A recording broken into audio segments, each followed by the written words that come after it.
Good, because this highlight... You brought coffee, right? Good, because this highlight run doesn't play nice. This is a discussion, it's a biological discussion. That opening is trying to slow everyone down. You can tell they're asking for thinking, not cheering. Hey, you're gonna understand why the Supreme Court is actually being asked to decide why this isn't a culture war. That's a big ask for this early in the show. Most people aren't ready to hear nuance yet. But a real question about whether girls' sports remain a protected female category and how fathers can defend fairness and safety for their daughters without becoming cruel, passive, or manipulated by others. That's the trap most dads fall into. Yeah. You're either silent or you get painted as the villain. It's also an R-rated experience. Sometimes it becomes X-rated. That's basically them saying emotions are coming out. Nobody else pretending this is clean. Especially when Johnny and Keith get after it. And hey, don't hit the snooze button. You hit it, you're 9 minutes behind the guy who doesn't. That's a mindset punch. They're saying momentum starts before excuses wake up. We're here to help you start your day with laughter, insight, and some live morning accountability. That's the balance they're aiming for. Yep. If it's only serious, people tune out. Netflix made a $5 billion bet on live sports. That number isn't casual. Someone is trying to own attention at scale. We're talking about it coming up on the show here today. It's about who owns attention and who controls habits. That's the real conversation underneath the headline. Habits beat preferences every time. The kind men quietly carry. That pressure doesn't disappear. It just leaks into decisions later. The kind that shapes decisions when no one's watching and how to stop letting it run the show. One of the things I strongly believe is leaders, business owners, CEOs, entrepreneurs, I think the best way to start your day, to start your company, is with a morning conversation. That sounds simple until you actually try to do it daily.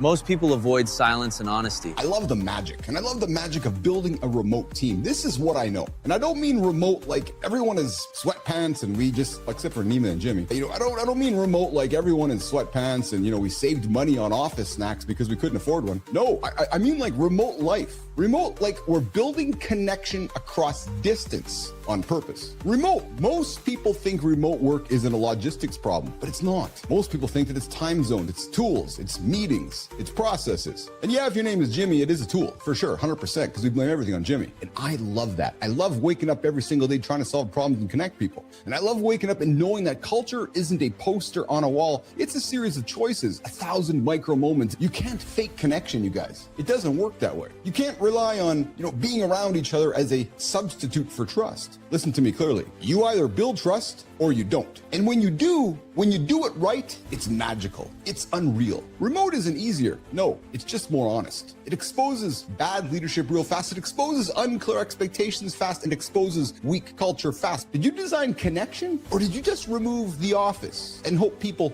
figure it out? Because the magic isn't the distance, you guys. No, the magic is the intention. The magic is what you build across it. Should they play in the same sport? Don't answer that. We're talking about it later today on the show. And she wrestles and fucking on the boys' team and whoops ass. Yes. Fucking hustle, dude. Yeah. You go to some of these smaller countries and they've got like this, they call it an Olympic campus where they built like 5 huge arenas and they're fucking just abandoned. The worst of the Olympics is not the doping and everything else. It's everything to get the Olympics is what all the shyster behind the scenes and the greasing palms. One of the founders of Google is moving out of Cali because of some of the tax changes coming to your state. When he moves out, get this. This is fucking crazy. This is going to actually impact you and Terry as a human being. When he moves out of the state, his $20 billion tax bill comes out of the state, and all of a sudden California has $20 billion less to put into healthcare and services that you guys would use. Management clearly sees live events as a way to boost subscribers. You don't have to look too far in the past to see the future. It's actually pretty substantial because you could have took a photo of your Jeep years ago or something, maybe you still have it and you're trying to be curious about it. You don't know it surfaced it down there. 5-minute habits that could add a decade to our lives. It's hard to believe that your fucking hair will fall out if you abuse yourself with not eating and shit like that. Your own fucking energy because you're not doing the things that's going to help your body wake up. Yes. So if you're fucking one of these people, just don't go kill yourself. Just fucking start to move a little bit. It's not a 75-second hard. It is a 75,000 days of hard. I'm really on a mission with you to change people's perception that it's not that hard. Just got to get it. And I'll say it, brother, put your shoes on. I'm telling you, that trigger, I think for a lot of people, put your shoes on, because once you go through the habit of putting them on, even go buy a pair of shoes for your house. I saw a clip this morning of Stone Cold Steve Austin getting into a cold therapy for the first time. I got a guest coming up, John, who spent 24 hours running on a treadmill in a pitch black shipping container with zero company, no music, no clock, just him and his thoughts in complete sensory deprivation. And somehow he's less crazy than most health coaches out there. We talked about Google launching Gemini personal intelligence, launching this week to everybody in America, which ties in all of your search history, all of your Google tools all into one, which is going to make it a significant personal intelligence platform. To cut sedentary time by 30 to 60 minutes a day, it was linked to 7 to 13% drop in mortality in today's no shit Sherlock department. I'm going to take these 24 hours. I'm going to go get into a shipping container. I don't want you to come with me. I'm not going to put any music in my ears. No clock, just me and just my thoughts. I mean, come on, Canadians, but you got 30 degrees lower than me, I think. Like, you spent 24 hours running in complete sensory deprivation, alone in the dark. It's when you get two guys in a car or two guys in a room and you just fucking go. That's where truth slips out. Long enough conversations strip the filter away. It just goes. Things get hard, things get challenging. I'm sitting there thinking about what you're talking about, and immediately I'm thinking I'm all about the rhythm of the sound of my feet. That's someone finding calm inside repetition. Pain turns into focus when rhythm takes over. I had to develop so much fucking stamina with running. Hard things teach patience fast. You don't get shortcuts there. Which is why I did it, because it was hard. I felt like a bat doing echolocation. That's the brain adapting under stress. You start using senses you forgot you had. Because on this treadmill, one of the curved ones, I don't know if people that are. You did the wood way too? When you achieve something that's so far off the fucking deep end in such deep fucking water, explain to everybody how you are forever different. You will never be the same after that. That's what real difficulty does. It permanently changes your reference point. But when you have the amount of self-belief I have, it's not a gamble. But when you can invest in a lot of shit and it can be taken, but what you invested in can never be taken. That's the part people miss. External wins disappear, internal ones don't. The closest thing that I have to compare this, which is in probably very similar and a very different, arena would be, so 100 kilos is 220 pounds. I once did that 101 times without a break. That's beyond physical ability. That's stubborn belief refusing to negotiate. Which was like so far off the Richter scale of what has ever been even thought to be done. And after that, it took me fucking days to recover. I think you've shown that it's the mental strength that needs to get you to the physical strength. People reverse that in their head. The mind always goes first. Like break it down for Keith and Johnny. Like, what were the details of this? That's a good question. Fuck, what'd you do when you had to take a piss? He's got a tiny backyard in suburbia. We're like, let's get a fucking truck to drop off 2 shipping containers. Mindset was one of the biggest things. And I'm going to give you guys one of the biggest things I learned from this that I ended up using in the container that I didn't know that I would have to use. It's the simplest methodology. This is from the 21-year Marine. I asked myself, do I have one more? And the answer was always yes. That question strips everything down. You stop arguing and just decide. And the reason funny enough, I was in this fucking zone, man, where I stopped at 101 because I wanted to pass 100 to show I could pass 100, but I was fucking cramping so bad. It was like I was still doing them, but I mean, I was like, my left leg was fucking lit up. This guy ran 24 hours running on a treadmill in a pitch black shipping container with zero company, no music, no clock, just him and his thoughts in complete sensory deprivation. I always joke, if somebody can catch a fucking spaceship falling from the sky with 2 chopsticks, I think we probably can do almost anything. So don't tell me you can't do something. When you can catch the biggest object with a couple chopsticks, Josh is the first thing, I want a 6-pack, Josh. And you're like, oh, fuck. We associate body fat with inflammation. We associate leanness with capacity in a lot of ways. So that's why we look at the physical side. It's maybe not what I used to do. And I know, it's not what you used to do, but you're not doing fuck. Sell them what they want. We give them what they need. I just don't talk to them about the long term because now all of a sudden they've got that fucking twinkling around. 50 fucking weeks. Holy shit, I'm gonna go find the guy that could do this in 6. Totally. I mean, that's why liposuction's around, right? It's like, I'm gonna find the guy that can do it in 2 seconds. But you gotta understand, I went to college to lift weights. it was 5 years where everybody would leave me the fuck alone. Fuck, man. Everything comes back to belief. Every single thing comes back to belief. I feel like this is the initial lens that we see anything. I think we need to figure out what we believe, what we want to believe, and then pretty much go from there. I believe in fucking going for it. I'm not going right to college. I don't even know what I would want to do, but I know I want to be a drummer, and I'm still a drummer. And this might make you queasy, but that's okay because you're a dad. Not even gonna say what we call this stupid fucking idea, but many of you committed to it, so I'm gonna try to help you stick to it. So you've made these promises to yourself of what you're gonna do for the new year. However, if the barrier of entry is too high to get started on these days where you're having trouble, this is where you have the possibility to break the promise to yourself. Find the lowest barrier of entry to get started, whatever that is. Just do something. That's how people actually keep promises. Reduce friction, not ambition. And through doing something, you're gonna feel better. By the time I finished my first set this morning, I was like, fuck, what was I thinking? Jesus Christ, I feel fucking good now. Let's go. It feels, now I'm still tired, but I was able to get in and get it done. And that is the key. You gotta stay in the game. That's momentum talking. Action changes emotion, not the other way around. If you wanna win it, you gotta stay in it. Yeah, the guy ran for 24 hours in complete darkness That's not training. That's a psychological mirror. inside a shipping container. You heard me correct. No light, no distractions, no escape, just his mind. I think it comes down to a choice. It's basically if the female feels that she can compete That's where theory meets reality. Yeah. Edge cases expose the rules. at a higher level and she's truly a female, then that's one thing. Then we fucking find out A boy. she used to be a man. Yeah. How the true girls were fucking pissed. That reaction makes sense. Emotionally, people feel consequences before policy. We pride ourselves on very much having a welcoming, safe space. They're drawing a boundary here. Safety and inclusion aren't the same conversation. I cannot repeat enough times. We actually don't care what gender you are, what color you are. I had one gentleman, he would have been proud for me to say. Yes. He wanted to be a powerlifter, but he came from the other side of the fence. The advantage goes to the guy who's willing to fucking do the most research. That's uncomfortable because it's true.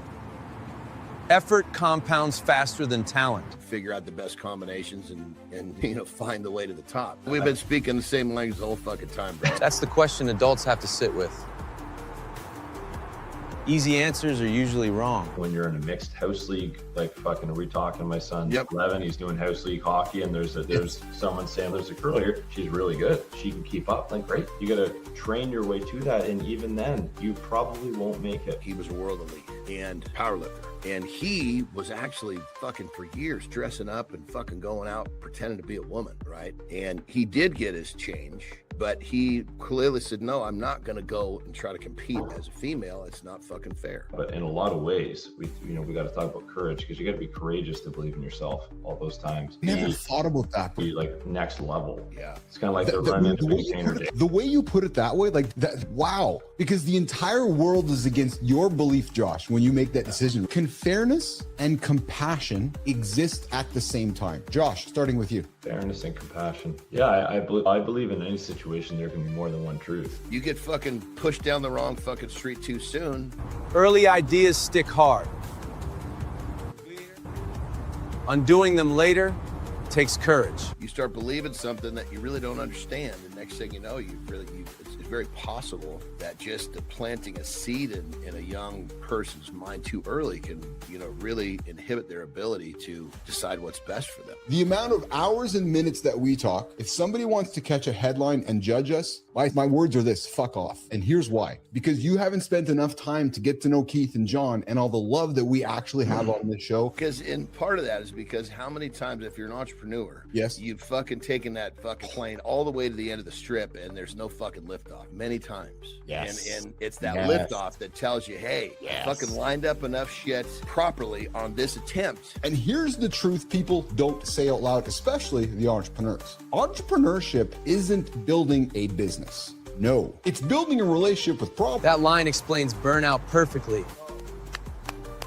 Problems aren't a phase, they're the job. It's the job. There's no balance. No, the people that want balance are sitting in the stands. The LeBrons, the Bradys, the Andersons, the Billuses, the Gretzkys, the Jordans. No, we're on stage solving problems because the problems don't just politely show up one at a time. Problem solving is creativity with consequences. It's not theory. It's not classroom. It's not a debate club. No, you don't get points for sounding smart. None of that bullshit. No, you get points for making it work. Because entrepreneurs, you actually basically professional translators. If you're constantly asking yourself, does this get easier, Keith? Well, you're probably in the wrong game because this doesn't ever get easier. You just get better. Problems are proof that you're building something real. The ones that get up daily, nonstop, solve problems nonstop are the ones that are winning. Because the two different lives, one aesthetics, the other is the daily reps. And the people who win, they aren't the smartest. They aren't the luckiest. They aren't the loudest. No, they're the ones who can wake up, look at today's problems and say, good, give me something to solve. If everything was perfect, then what? True story. Said, the nice guy's missing ingredient. Gen Existence says self-respect is the missing piece for people pleasers. It's hard to argue that, isn't it? It's a deep, steady belief that your needs, opinions, and boundaries matter just as much as everyone else's. Many married men slowly train themselves into this child-parent dynamic, asking permission, saying yes when they mean no, avoiding conflict. Over time, you're seen as someone to manage, which breeds criticism and disrespect.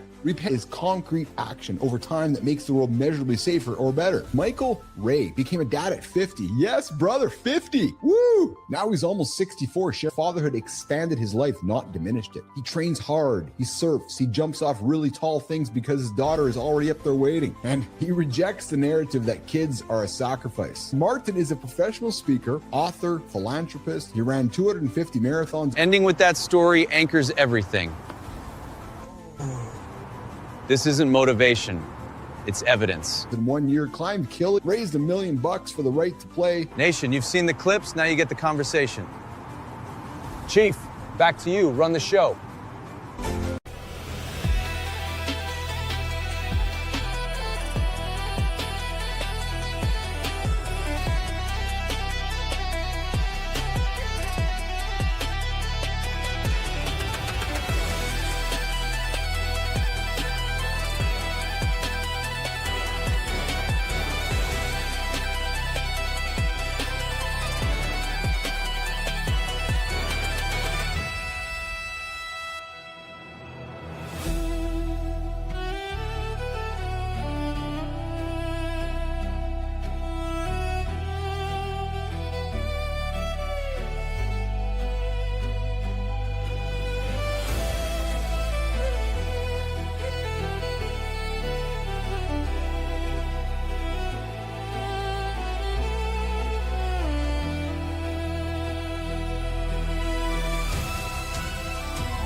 Most guys don't have a healthcare plan. Yeah. They've got a panic plan. Yeah. It only activates when something finally scares the shit out of them. Yeah. And today we're giving you something better. a clear system for 2026 that protects your wellness before fear gets involved. Only on Mornings in the Lab with The Smoke Show. Watch it, smart guy. I love you too, Sophia. Welcome to the big show.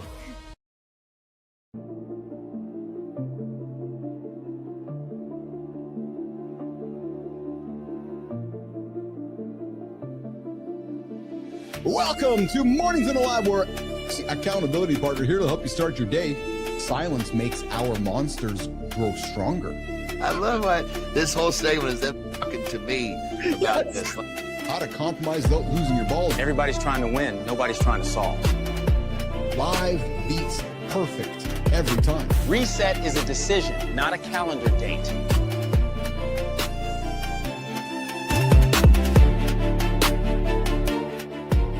Don't chase details. Chase the lesson.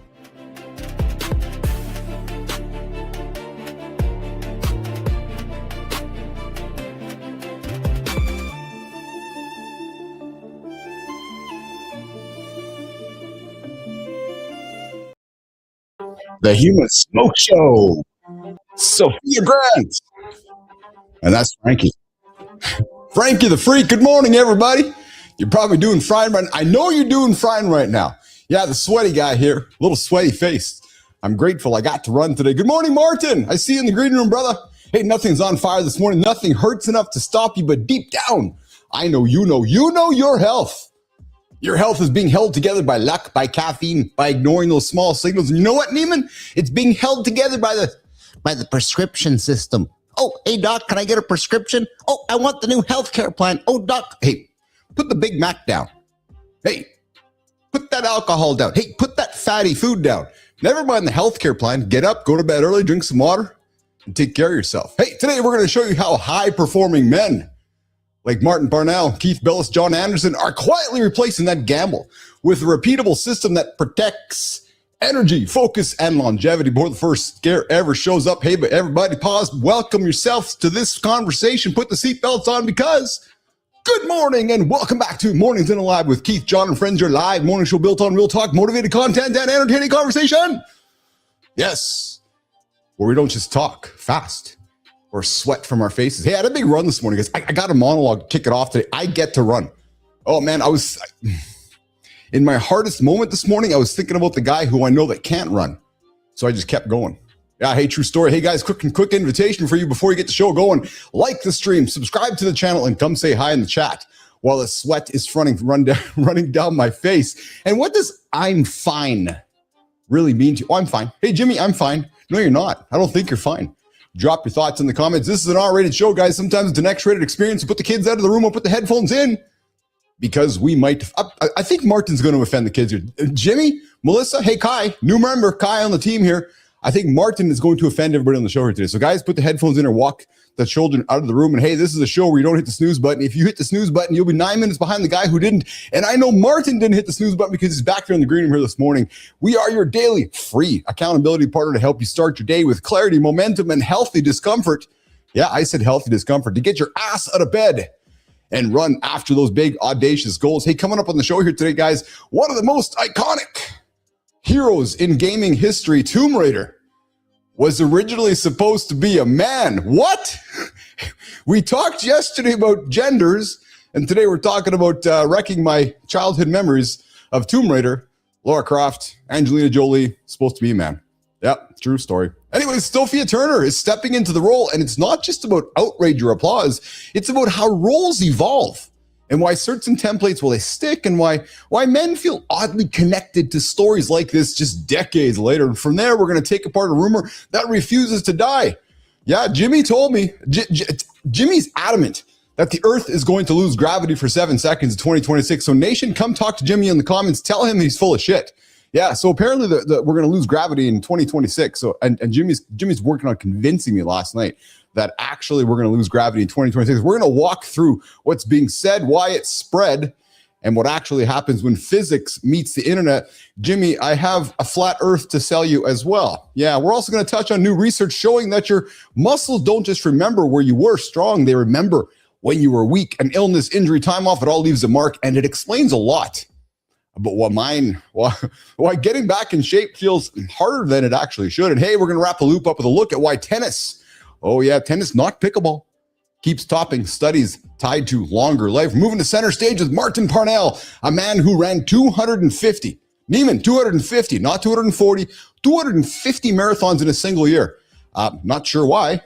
We're going to ask him. He survived a stroke that nearly took everything and is now preparing for his first triathlon in 16 years at the age of 682 years old. Yes, Martin Parnell joining us on the show. Grounded conversation about resilience, recovery, and how breaking life down into 10-minute chunks can carry you through moments that, feel impossible. Deep dive.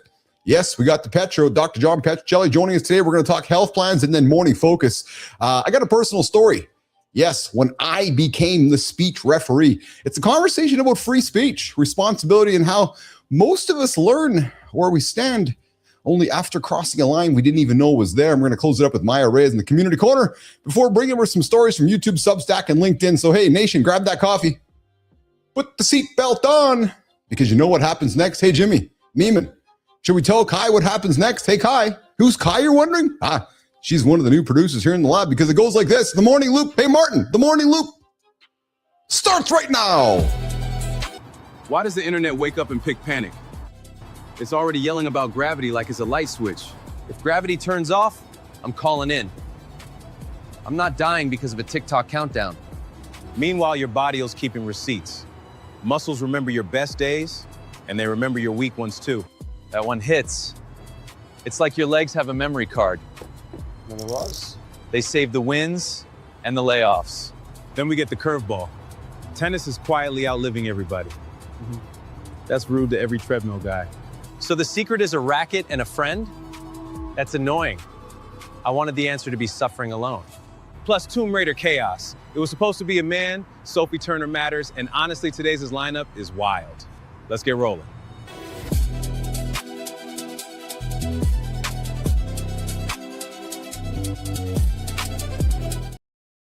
Hey, come join the sweaty guy in the conversations this morning. 431-300-3005. We're opening the phone lines up in the second hour. Yes, 4313. Hey, that's me in the picture. True story. Yeah, you want to know how to look at my glasses on? That's it right there. 431-300-3005. Come talk to us. We're going to open the comments up in the second hour. We're too busy talking ourselves in the first one. Or come send me a voicemail. And hey, next Tuesday, Brianna Bass is joining us for a sex show. So if you guys got questions about your relationships, maybe you can't get it up, maybe you're getting up too often, or maybe you want to learn how to have more sex. Next Tuesday, Brianna Bass, send me a text if you got a question. Well, I might answer it, or we'll give it to Brianna along the way. So come join the show. Come say hi in the comments. Come send us a text. I see Sullivan's out there. I see Neiman's out there. I know Holroyd is out there. And I know we got a whole gang showing up there this morning as well in the comments. But guys, before Anderson gets into it, guys, I got a little thing I want to get after this morning. And perhaps it's relevant to our guests coming in the lab here today. But I'm grateful that I get to run. You know how much I dislike it, but I get to run. Yes. Not have to run, I get to run.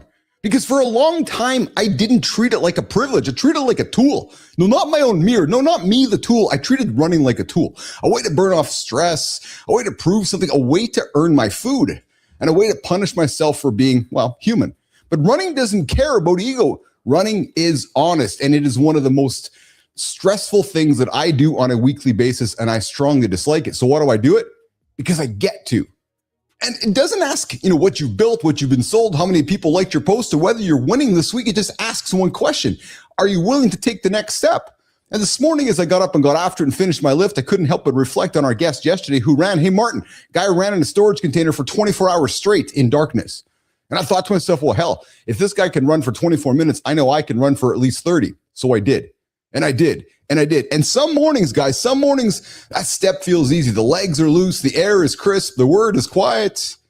And it feels like I'm flying, just flying through my own life. And there's other mornings I'm dragging. Head is loud. My chest is tight. The doubts show up early, like they set an alarm for it. And then, even then, most importantly, then I pause and reflect on those that can't run. And I say to myself, man, am I ever grateful that I am able to run? Because the run becomes my negotiation with myself. And I was fucking doing it for second after second after second this morning over there. And I'm going to tell you guys, this energy this morning is because I ran nonstop continuously, and I did it. Because I got to do it. And I struggled every second. And why am I sharing it? Because today is a day many of us decide to quit as we're kicking off the brand year. And I'm like, no, I can't do it. I could choose to do it, but I'm not going to do it. So I didn't do it. I'm not a victim of my mood, and I'm not at the mercy of the noise in my head. I'm in motion.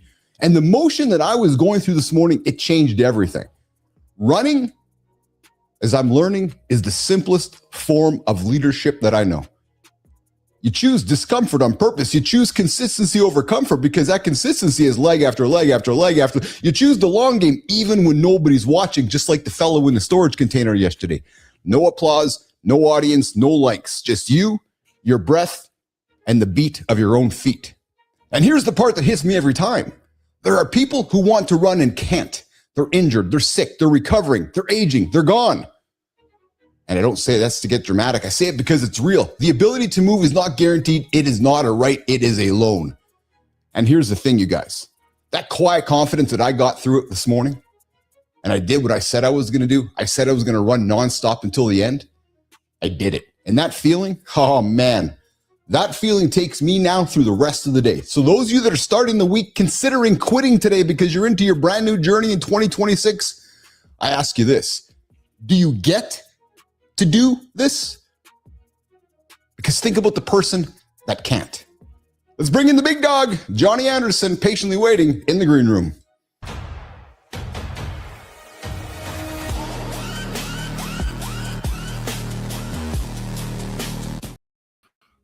Buddy. Good morning, brother. How you doing? You know what? I'm feeling extremely positive today because I achieved something hard before the show started. And I know it's the simple things we talk about, but I achieved it. And my brain was telling me I wasn't going to achieve it. And I thought about the guy on the show here today, and I thought about our guest yesterday, and I thought about something you said. You're like, you know what? If I had to get into a shipping container and run for 24 hours, I'm going to get to the beat of my own feet. And brother, I turned my phone around. That's fucking crazy, isn't it? It is, because you know what I did? I kind of took a page from that. I turned that phone around on my treadmill because it has my timer and everything on it. And there's a mirror in front of me, right? I stared at the mirror, Johnny, and I just watched my feet. Dum, dum, dum, dum, dum, dum. And then I don't want to say I counted, but I said I can do this. And I did it because I was struggling, brother. I'm being frank because I know all this struggle through things. I was fucking struggling. And I kept saying to myself, I get to do this because somebody can't right now. And man, I kept picturing myself how I was going to feel when I was done. I flew into the lab this morning because I did it. And something is simple, but you know what it feels like to start the day with a win. You know exactly what it feels like. So yeah, that's how I'm feeling today, brother. Right. I'll tell you, when I was young, I figured out when I was doing these fucking brutal workouts. So I was way overtraining, but in my mind, I thought that's what was that was the ticket to the promised land. Yes. And sometimes I would train for like 3.5, 4 hours, which is fucking retarded. But I would just do it anyway. I was 18, and I would, in the middle of those workouts, I'm fucking gassed, and I'm like, holy shit, but I want it so bad. And I would just take a minute, and I would fucking close my eyes. I'm like, all right, this is the moment in the sand. Picture how you're going to feel if you go home. Picture how you're going to feel when you finish. And fucking bam, I would just fucking go. Piece of cake. That was early, right? Now the rhythm part. So that's one of the things you said. The rhythm part. Yes. If I look back over all of my, not so much wrestling, because that was more performance, but true competition, whether it be bodybuilding or strength and strongman. My best, and even rugby, I can remember in college too. I discovered this actually in college. My best performances that were like fucking way ahead, like ones that were like holy shit performances, were always centered around a rhythm in my head. Oh, a very short one. Like I remember this. Do you remember the group called Snap? It was in the 1990s. Remember them? Of course I do. Yes, bro. So I had a couple songs. Do you remember? Yeah. So remember they had one called "Rhythm is a Dancer." Remember that? Rhythm is a dancer. Hold on. You went too far. That rhythm is a dancer. Click. Rhythm is a dancer. Click. That was fucking playing through that little thing, right? I wasn't hearing the voice. I was hearing the beat. I swear to God, dude, I get these little short beats that loop in my head, and it just fucking blocks out the world. I mean, that fucking rugby game I'm speaking of, I was actually sick. I had the flu. And one of my fucking buddies comes and gets me out of bed, says, dude, we can't fucking win this without you. Please come. And I said, I'll give you a half. I'll give you the first half. I was fucking, dude, I went out there with like 5 sweatshirts. I look like the fucking Stay Puft Marshmallow. I'm not gonna be able to fucking run all this shit. I scored 3 fucking times in one half, which I'd never done before. That fucking song was playing in my head, dude. But anyway, kind of crazy how you talked about 2 of the things that literally you taught today. You did 2 of the things that I've been fucking doing for. Fuck, the rhythm was, Jesus Christ, that would have been, I was 21. So we're talking, holy shit. I do the fucking math, a lot of years, a lot of decades. I know. So Lauren runs it. So when Lauren does her marathons and her runs, we'll have to ask Martin this because Martin's a marathoner. She puts her, it's like she programs her music to hit her marks in her run, right? So she uses her music perhaps like you do for her rhythm, right? I don't even know it's actually playing, Johnny. Like I just turn. It's funny. She's like, you don't know what's playing? I'm like, no, I don't even pay attention to what's playing. I just put my brain in my head.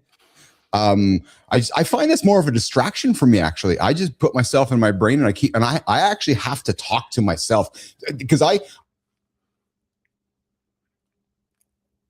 instantly my brain, Johnny, it's a battle. This morning it was actually and I kept saying I'm going to feel awesome when I'm done, and I won. That's why my energy is right now, because the positive side won the argument, Johnny. It won the argument.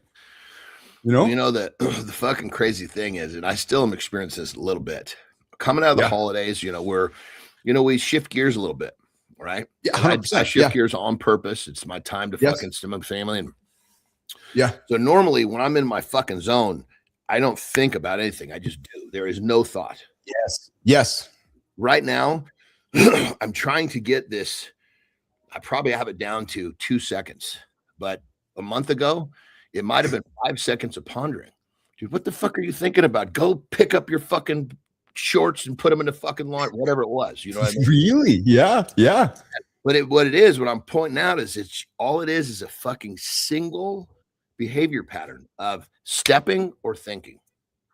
Yeah, 100%. Yes, I know what you mean. When you get it down to these simple little fucking crossroads, okay, here it comes. Boom, just do. And as soon as it's good, you don't want to stop. And what you're describing felt so good, it makes it so much easier to do it next time because you can recall. Now you associate those difficult times. Positive associations are massive. Now, like, fuck, I remember this feeling. I'm going to do it, but I remember exactly how I felt when it was done. Let's fucking go, pussy. That's it. That's exactly it. Good morning, everybody. Hanging out with Keith and John this morning on Mornings in the Lab with Keith, John, and friends. We got our guest coming up, Martin Parnell. Johnny, the guy ran 250 marathons in 1 year. We'll have to ask him if he's crazy, but he 200. And he's going to run. This is Martin. This is a guy giggling in the green room right now. Yeah, that's it. Yeah, I think he's wondering what the hell he stepped himself into. He's got a couple old white guys singing Snap from I've Got the Power. Hold on. Let's get that straight. One of them was singing. Hey, did you grow up with Tomb Raider, Lara Croft? Of course you did. Who? Angelina Jolie. Remember Angelina Jolie when Tomb Raider, Lara Croft came out, that movie like 1,000 years ago? I remember her specifically, but these fucking stupid movies these people did, I never went to watch. Tomb Raider. Just the fucking goddamn title tells me don't go. Well, so Raider. Are you fucking kidding me, dude? I know that you know this. Hey, Sterling, Preston, what's the controversy with Lara Croft and Tomb Raider? Let's get after it this morning on the morning. Tomb Raider almost shipped with a dude. Then they pivoted and the whole culture moved. Sophie Turner stepping in isn't cosplay. It's strength without the volume knob. That's our lane in the lab.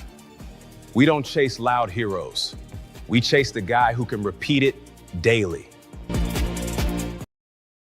I know you remember when Angelina Jolie played Lara Croft. So Tomb Raider was a big video game, John, that we grew up with. I know you know it because it was all around us. It was like Indiana Jones. Well, there we go. See, it was a little video game, and I honestly don't remember that.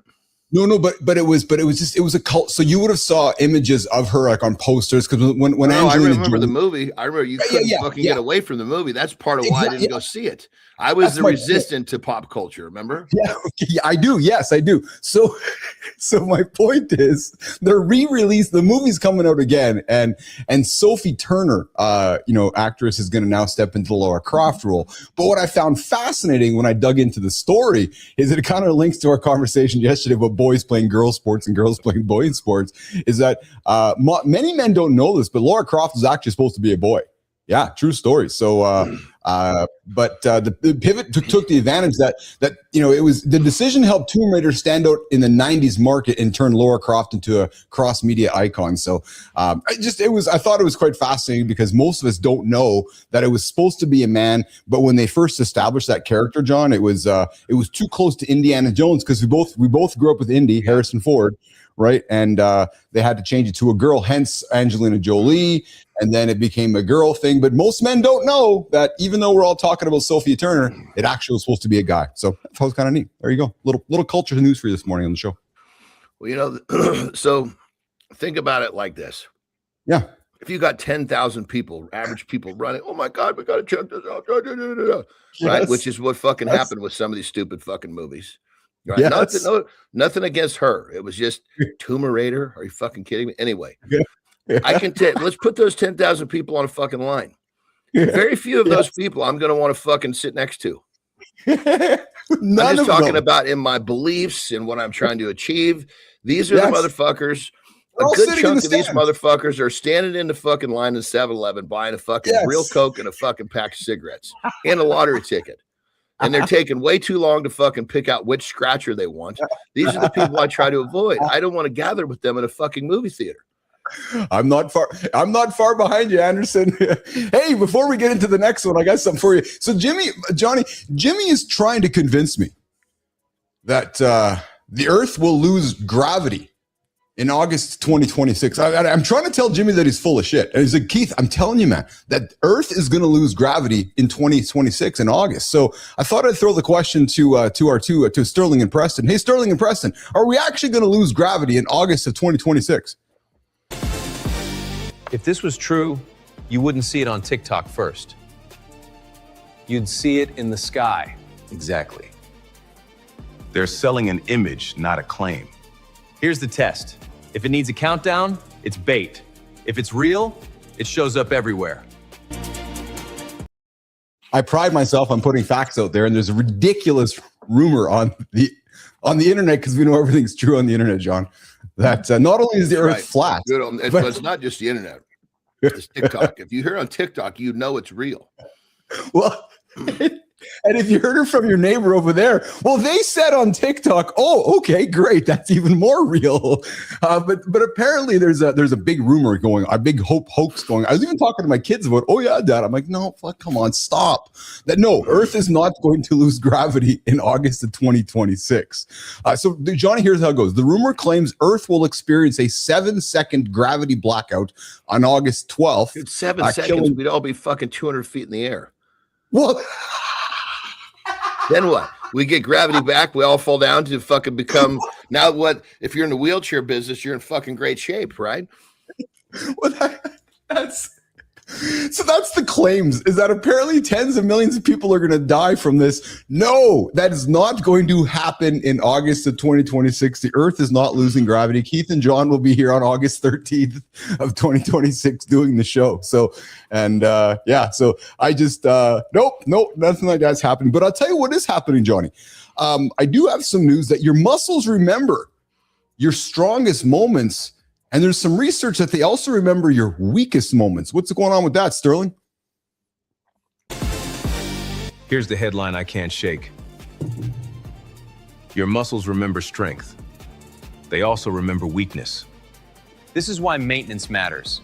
You're either keeping the engine warm or letting it seize. So what are you teaching your muscles this week? That you show up or that you disappear? So, Johnny, in a new study from the Norwegian School of Sports Science, it's suggesting that muscles retain an epigenetic memory, not only of strength building exercise, but also of weakness from illness, injury, or prolonged inactivity, with each bout of disease making future recovery harder. And before I get for your comment here, the team found that repeated muscle disuse suppress genes related to mitochondrial function and energy function. And then falls, as we know, are leading causes of injury and death amongst older fellows. So we're talking about how building up muscle. But John, have you experienced this? And I'm not talking atrophy. I'm just talking about this idea of remembering strong moments and perhaps weak moments. Have you experienced any of that yourself? Both sides of this fence, dude. I mean, you have, eh? Oh fuck, dude. Well, think about it. You know, you get put into a position where you can't use a leg for a while, right? Yes. Like when I did my knee, it was a bad one. It was terrible tries. Okay. ACL, MCL, and a meniscus all in one fucking shot. So I had to have a ACL, basically a cadaver graft. So full blown. How did you get that injury, John? What did you do for the injury? What happened with that injury? How did that injury happen? It was in we were in Ukraine, and it was basically called strongman wrestling. So imagine you got a fucking circle and deep fucking sand on the beach, right? Yeah. And you got two fucking pissed off, fucking, aggressive, filled with androgens, two fucking athletes that are going head to head. Normally it's you against the weight. Now it's you against another person. Talk about egos. The only thing you can't do is fucking pull hair, bite, and grab someone's nuts. Everything else is fucking free game. Yeah. Jesus. And it was, it was fucking, I threw this fucking guy, but the sand was so deep, I pivoted, but my fucking foot didn't. And it just fucking. Oh no. Yeah. No, it was this fucking Polish guy. He set himself up. So, I mean, it was like you lock up, right? And you're at that moment, you're trying to figure out what do you do? But this fucking guy was pushing. He was tall. So he was trying to get low, pushing like a motherfucker. Right, which is smart, but he was pushing so hard. I'm like, holy shit! All I got to do is post up on this fucker. As soon as the whistle blows, I'm just gonna fucking suck him back up and toss him. His momentum, he's so deep into me, he can't stop it. And that's exactly what happened. His fucking feet were 7 feet in the air because he was probably a 6'9", and I ended up landing on top of him, right, because it was literally a chest to chest throw. And I was like in fucking shock because, dude, when you have an injury like that, it's really fucking weird. But ACL just fucking shredded. All those nerves were fucking gone. But most of the nerves going through that ACL help you understand where your foot is. Oh, so all of a sudden it was like, I know something bad happened because it was like this fucking microsecond electric shock in my fucking knee. And then all of a sudden I'm like, I don't know. My foot is gone. Where's my foot? Right. That's what I'm thinking in my head. And I'm processing all this. And I don't even realize I'm fucking laying on top of this guy for like 5 or 6 seconds. And he's fucking trying to struggle to get out. He thinks I'm clowning him. Oh, yeah. So my team comes fucking running out. His team comes fucking running out, And it was hairy. So long and short of it, that was a big fucking recovery. The calf on that leg fucking just almost disappeared compared to the other one. You told me that, yeah. And so that's a different story, different calf from a nerve injury, but this will anyway. So, but as soon as I was able to start rehabbing and coming back, it came right back. So that's this memory talking about going both ways. Yeah. As you're sitting here telling that story, I gotta think your brain is replaying the sound, the feeling, the moment. Because you don't forget that feeling, you don't forget that sound. Because when I've heard of athletes who've ripped or torn an MCL or ACL, they've described it the same way you have, which is like it's a moment. Do you remember that? It was a massive event for sure. I mean, it was like But it's weird. It happened so fast. There was less to hear. Yes. Like when you tear a muscle, you hear like it sounds like it's an audible like somebody might be like, oh fuck, dude. It's in your head but you like if you ripped a shirt. It's like a second of listening, right? Probably slowed down your head.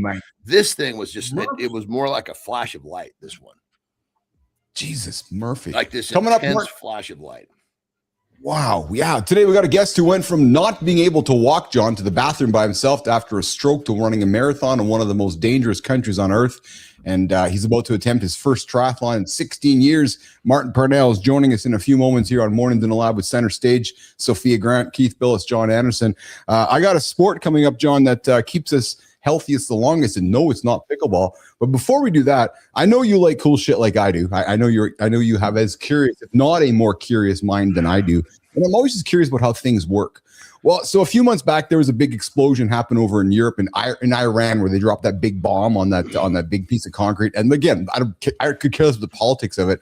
I found a video of what a 30,000-pound bomb looks like, John, when you drop it on a mountain. Jimmy, let's run this clip, man. Show Johnny this. This is pretty cool, man, because it's like down to the micro. Watch this. You can see it enter. Watch slowly. Oh no! So Jimmy, if you run it back to the beginning there, I want John to see it dropping from the sky here. Yeah, check that out, dude.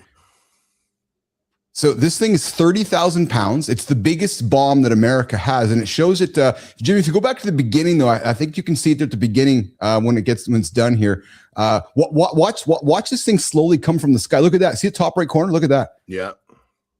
And that's entering through a door entrance. That's how. So think about like a 4-foot entrance, and that's built to go straight down like into a massive like a mountain. It's like a bunker or something. Yeah. It actually penetrates. So Johnny. The fire we're seeing is coming out another exit of that space. Is that right? Yes. Yeah. So that thing goes down approximately 200 feet. Right into reinforced concrete. But I thought it was pretty fascinating just to see the close up of that big, because we see these bombs and missiles laying on things, but to see it enter, like, look at that. That was pretty fascinating, actually. That was pretty cool. So just these little interesting things. You see this shit, like when you see like different footage of like testing different, the amount of power and energy that these things, it's like we literally can't even really understand it. No, we can't. There's no grasp on it. That's why these things I think are pretty cool. So, all right. So, hey, listen, there's a sport that has been ranked that is the New York Times has come out and published the top list of sports linked to longer life. And John, unfortunately, it's close to pickleball, but Sterling, Preston, what is it before we bring Martin Parnell in? The list isn't saying tennis is perfect. It's saying playing a sport might beat solo training for years. Because sports have rhythm. Points start, points end, you reset. Life's the same when you stop spiraling. So what sport forces your reset? If you can't name one, you're not training. You're coping. So, dude, there we go, man. Tennis. The piece published this recently here talked. This happened in Denmark. They followed almost 8,500 participants, John, over 25 years, man. Like, so not a short study, a 25-year study. They found that these tennis players lived on average almost 10 years longer than sedentary individuals. Dude, my oldest brother was a tennis pro, and he still plays tennis. He's Jesus Christ, he's 68 years old, and he's fucking still fucking rocking, dude.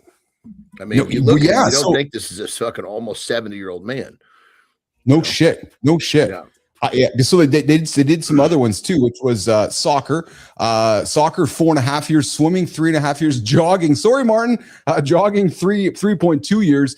And then a separate study, John. Real quick, hold on. Look at as that chain goes down, it's less head to head. Oh, interesting. Because what I see in this is purpose. It provides your exercise purpose. Anytime you have more purpose in something, you're going to commit more, which you're going to get more out of it. Oh, I love that. Yeah. So that's actually fascinating to hear you say it, because University of Sydney tracked over 80,000 participants, John, over 9 years, and you just nailed it. Racket sports, purpose, right? People playing against each other. So pickleball, tennis, badminton, 47% lower risk of all-cause mortality compared to non-exercisers. So that's a really cool observation. I went through this. I mean, literally 50 was my last. I competed right before I turned 50. Okay. So let's just say my 50s. I'm 54 now. So 3 full years. I just turned 54. Yeah. As the first time since I was, Jesus Christ, first time in my life, actually, because even when I was just a fat little fucker starting to train, I knew there was something I was working for. Now I don't really have the purpose in my training is not so, it's not as purposeful, because yes, I enjoy it, but it's not like I'm preparing for. When you're preparing for something, it's very different. Yes, absolutely. Yes, 100%. It's very, so I can understand where people come from. I mean, it's like, it's when you're doing something with a purpose head to head one-on-one Yep. basketball, tennis. Yep. You know, Yep. it's so much easier because you get involved with that, the competitiveness, the I'm you know, just the going to say the one-on-one. competitive part, yes, Yeah. and the competitive and the camaraderie, right? And there's something to be said for wanting to go compete with somebody, create camaraderie, have some fun, and to your point, it's purpose, right? So guys, coming up, Martin Parnell in a few minutes here, but tennis and other partner sports, they foster that camaraderie, they foster that emotional support, the factors that research has independently linked to longevity. We'll have to ask Dr. John Petrocelli about that coming up in the second hour. Unlike more solitary activities such as running or swimming, tennis typically requires another person. And those natural habits, well, what do? They build. Hey, Sophia, they build community connections. You're not unmotivated. You're tired of starting strong and quietly watching yourself drift off again. You know what needs to change. What you don't know is how to stay steady when real life pushes back. That gap between intention and follow-through is where self-trust slowly disappears. Today's guest has lived inside that gap, not once, but over and over, and figured out how to close it. Martin Parnell is a professional and TEDx speaker, author, philanthropist, and a 5-time Guinness World Record holder. He ran 250 marathons in 1 year, climbed Mount Kilimanjaro in 21 hours, and raised $1.3 million for Right to Play. But none of that came first. Martin didn't start running until his 40s, after losing his first wife to cancer. Over the last decade, he's survived a blood clot on the brain, a stroke, a breakdown, and a hernia. Each setback forced the same question: do I quit quietly, or do I rebuild in a smarter way? Now he's preparing for his first triathlon in 16 years. What brought him back wasn't hype or discipline. It was learning how to make progress feel survivable. He calls it the 10-minute chunk down. Set the goal now, then break it into pieces you can actually finish. Today, we're talking about finishing what you start without burning out, blowing up your life, or waiting for the perfect moment. Martin, thanks for joining the big show. Welcome to Mornings in the Lab. Johnny, today we got a guest who went from not being able to walk. I think this is a perfect guest, man, because there is, with Martin, I can clearly see, John, no excuses. This guy went from not being able to walk to the bathroom by himself, we talk about it all the time, after a stroke, to running a marathon in one of the most dangerous countries on earth. And now he's about to do his first triathlon in 16 years. Jimmy, let's bring him up. The man himself, Martin Parnell, to Mornings in the Lab with Keith, John, and friends. Morning, Keith. Morning, John. Great to be here. What's going on, up, brother? How are you? Good. Yeah, great to get up. Keith, great job on the run this morning. That sets up a day, man. That is the way to do it. Yeah. That's awesome. Martin, where are you joining us from this morning, brother? Where are you joining us from today? Yeah, joining from Cochrane, just outside of Calgary in Alberta. Oh, wonderful. You're a Canadian boy. I'm sorry to hear you're outside of Calgary. I'm here in Winnipeg, and I'm not a Flames fan. So I don't know if we're going to get along very well here on the show, but that's okay.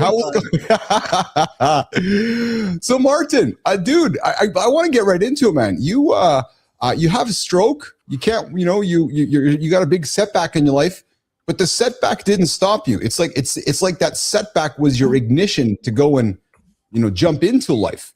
Why don't we start talking about before the stroke? What got you there, Martin? Well, I was getting ready to give a talk in Winnipeg, and I got there and I had a terrible migraine. It was awful. It took me to the hospital, did a CAT scan, and found a massive clot on the brain. Mercy. Immediately put me into an. So you said it started off with a migraine. Is that right, brother? Yeah, really. Okay. Just I don't normally get migraines, but this was one that was just a killer. And when I got to the hotel, the organizer of the talk said, "Martin, you look terrible. Let's get you to the hospital." So took me to the hospital, did the scan, and boom, they found this massive clot and put me into an induced coma. Phoned my wife Sue. She came to Winnipeg and I was in the hospital for 2 weeks. I couldn't. Basically, I just had to get help to go. Real quick. What a phone call! Your poor wife. Hey, we got your husband, and we had to put him in a coma. Please come to the hospital. What the fuck, man? Yeah. Can there be a worse phone call you could get other than you possibly passed? Holy shit! Exactly. She was expecting a call saying, "Hi, Sue. I'm on my way home," and she gets this from the nurse in the hospital. Fuck. So it was honestly, and I had come from running a bunch of marathons to suddenly. I couldn't walk that 20 feet to get to the washroom from the hospital bed. Murphy. Wow, Johnny, get this though. But John, get this. It doesn't stop here, man. So Martin has faced a blood clot on the brain, a stroke, a breakdown, a hernia, and John, the guy doesn't stop. Martin, why don't you stop? Because as you said earlier, Keith, you know, we don't have this isn't, we're not entitled to this. This isn't the right. We can do this. We're so lucky to be able to do this. And my attitude fits along with the thinking here, guys. You know, if we can put a step forward, then we should. And also we should combine that with, in my mind, with helping others as we move along in life. If we can put a step forward, Johnny, we should. Isn't that profound, eh? Like, honest to God, right? It's like, I go back, John, if your shoes are on, why don't you use them? Well, I mean, what are shoes for? You're going to fucking get busy living or get busy dying. You know, I mean, you could be dying. You could literally be dying and still trying to live. Absolutely. Absolutely. It's in here, guys. It's in here. Yes, this is where it lives. brother. This is where it sits. And So it's what you got to use. So, Martin, let's go back, man. Let's go back to that moment when your brother challenged you to run a marathon. And you said yes. And John, he said yes when you could barely even run 2 kilometers. Yet your brother challenged you. And I wanted to, so was it playful challenging? Was it brotherly love? Or did he say, hey, and pardon me, but he say, Martin, you're looking out of shape, you're fat or something, you should go for a marathon. Like, what was the motivation for him to kick you in the ass? Let me take a stab at that before you answer, brother. I think your brother knows you well enough that if he put something in front of you like that, it was going to prompt you to fucking do it, which meant you were going to get back to your normal way.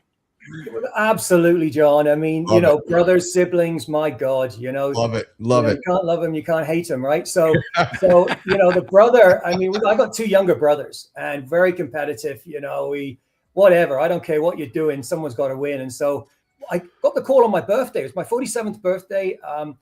My wife had passed away a year before, and I was not in good shape. I have a couple of kids, and I was not, you know, I was just feeling so depressed.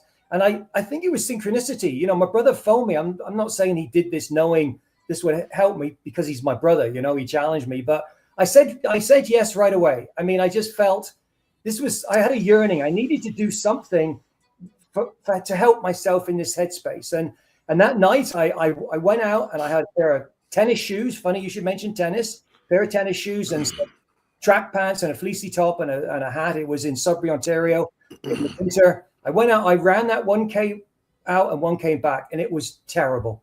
It was absolutely terrible. When you say terrible, describe terrible. I was cold and wet. My tennis shoes were soaked. They were freezing. And my fleecy top was you know, just soaking wet. And I'm thinking, I just kind of walked 2K. A marathon is 42.2 kilometers. How the hell am I going to get that done? How did you? How good question. So, you know, like any good male, the next night I decided to run twice as far because surely things get better. So I ran 2K out and 2K back, and it was doubly bad, guys. It was not. I was thinking, Martin, you're an idiot, you know. But my brother challenged me, so I had to you know, try and use the brain. I need help.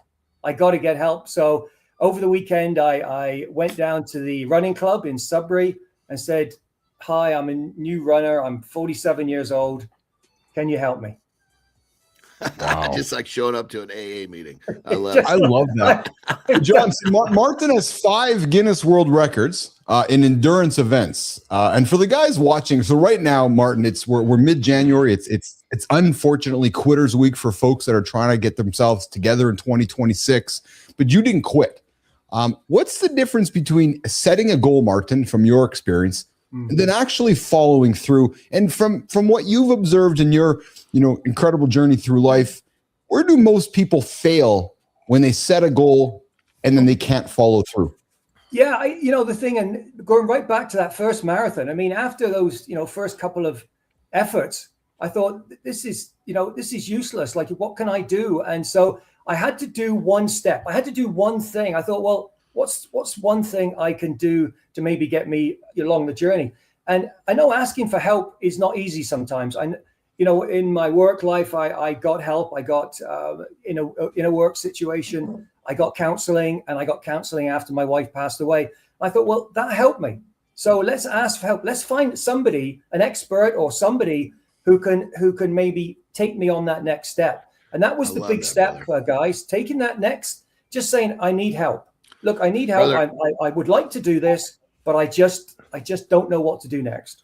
every time I transition into some new huge venture, I'm always go and find an expert. Look, this is what I'm doing. This is where I am. This is where I need to go.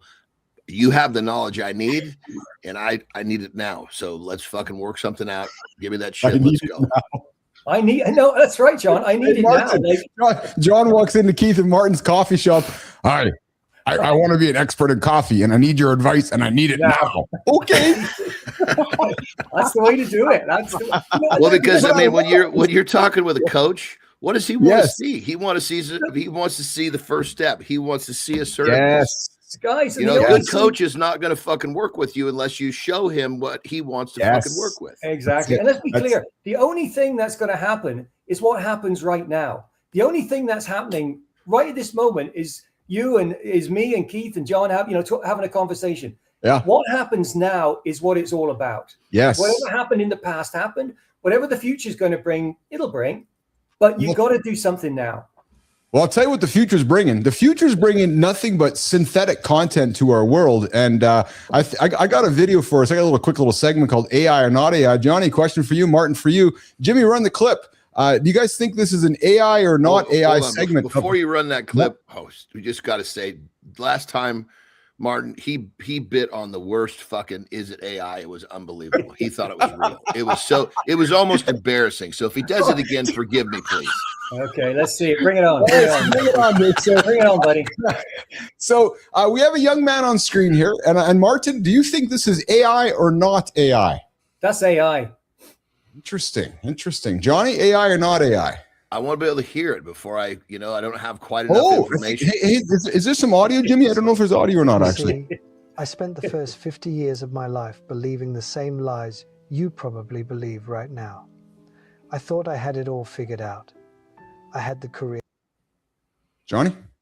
I'm going to have to lean into the fact that is AI, although it's not such. The last one was just like fucking slap you in the fucking face. Dipshit, this is AI. This one is a little better, but I'll still go with AI. It's AI. Yeah. And I put it up there because the deep faking of videos is getting harder and harder to tell. So, let me just fill in my man Martin here. So the last one was a fucking huge cruise ship, like one of the biggest ones you've ever seen.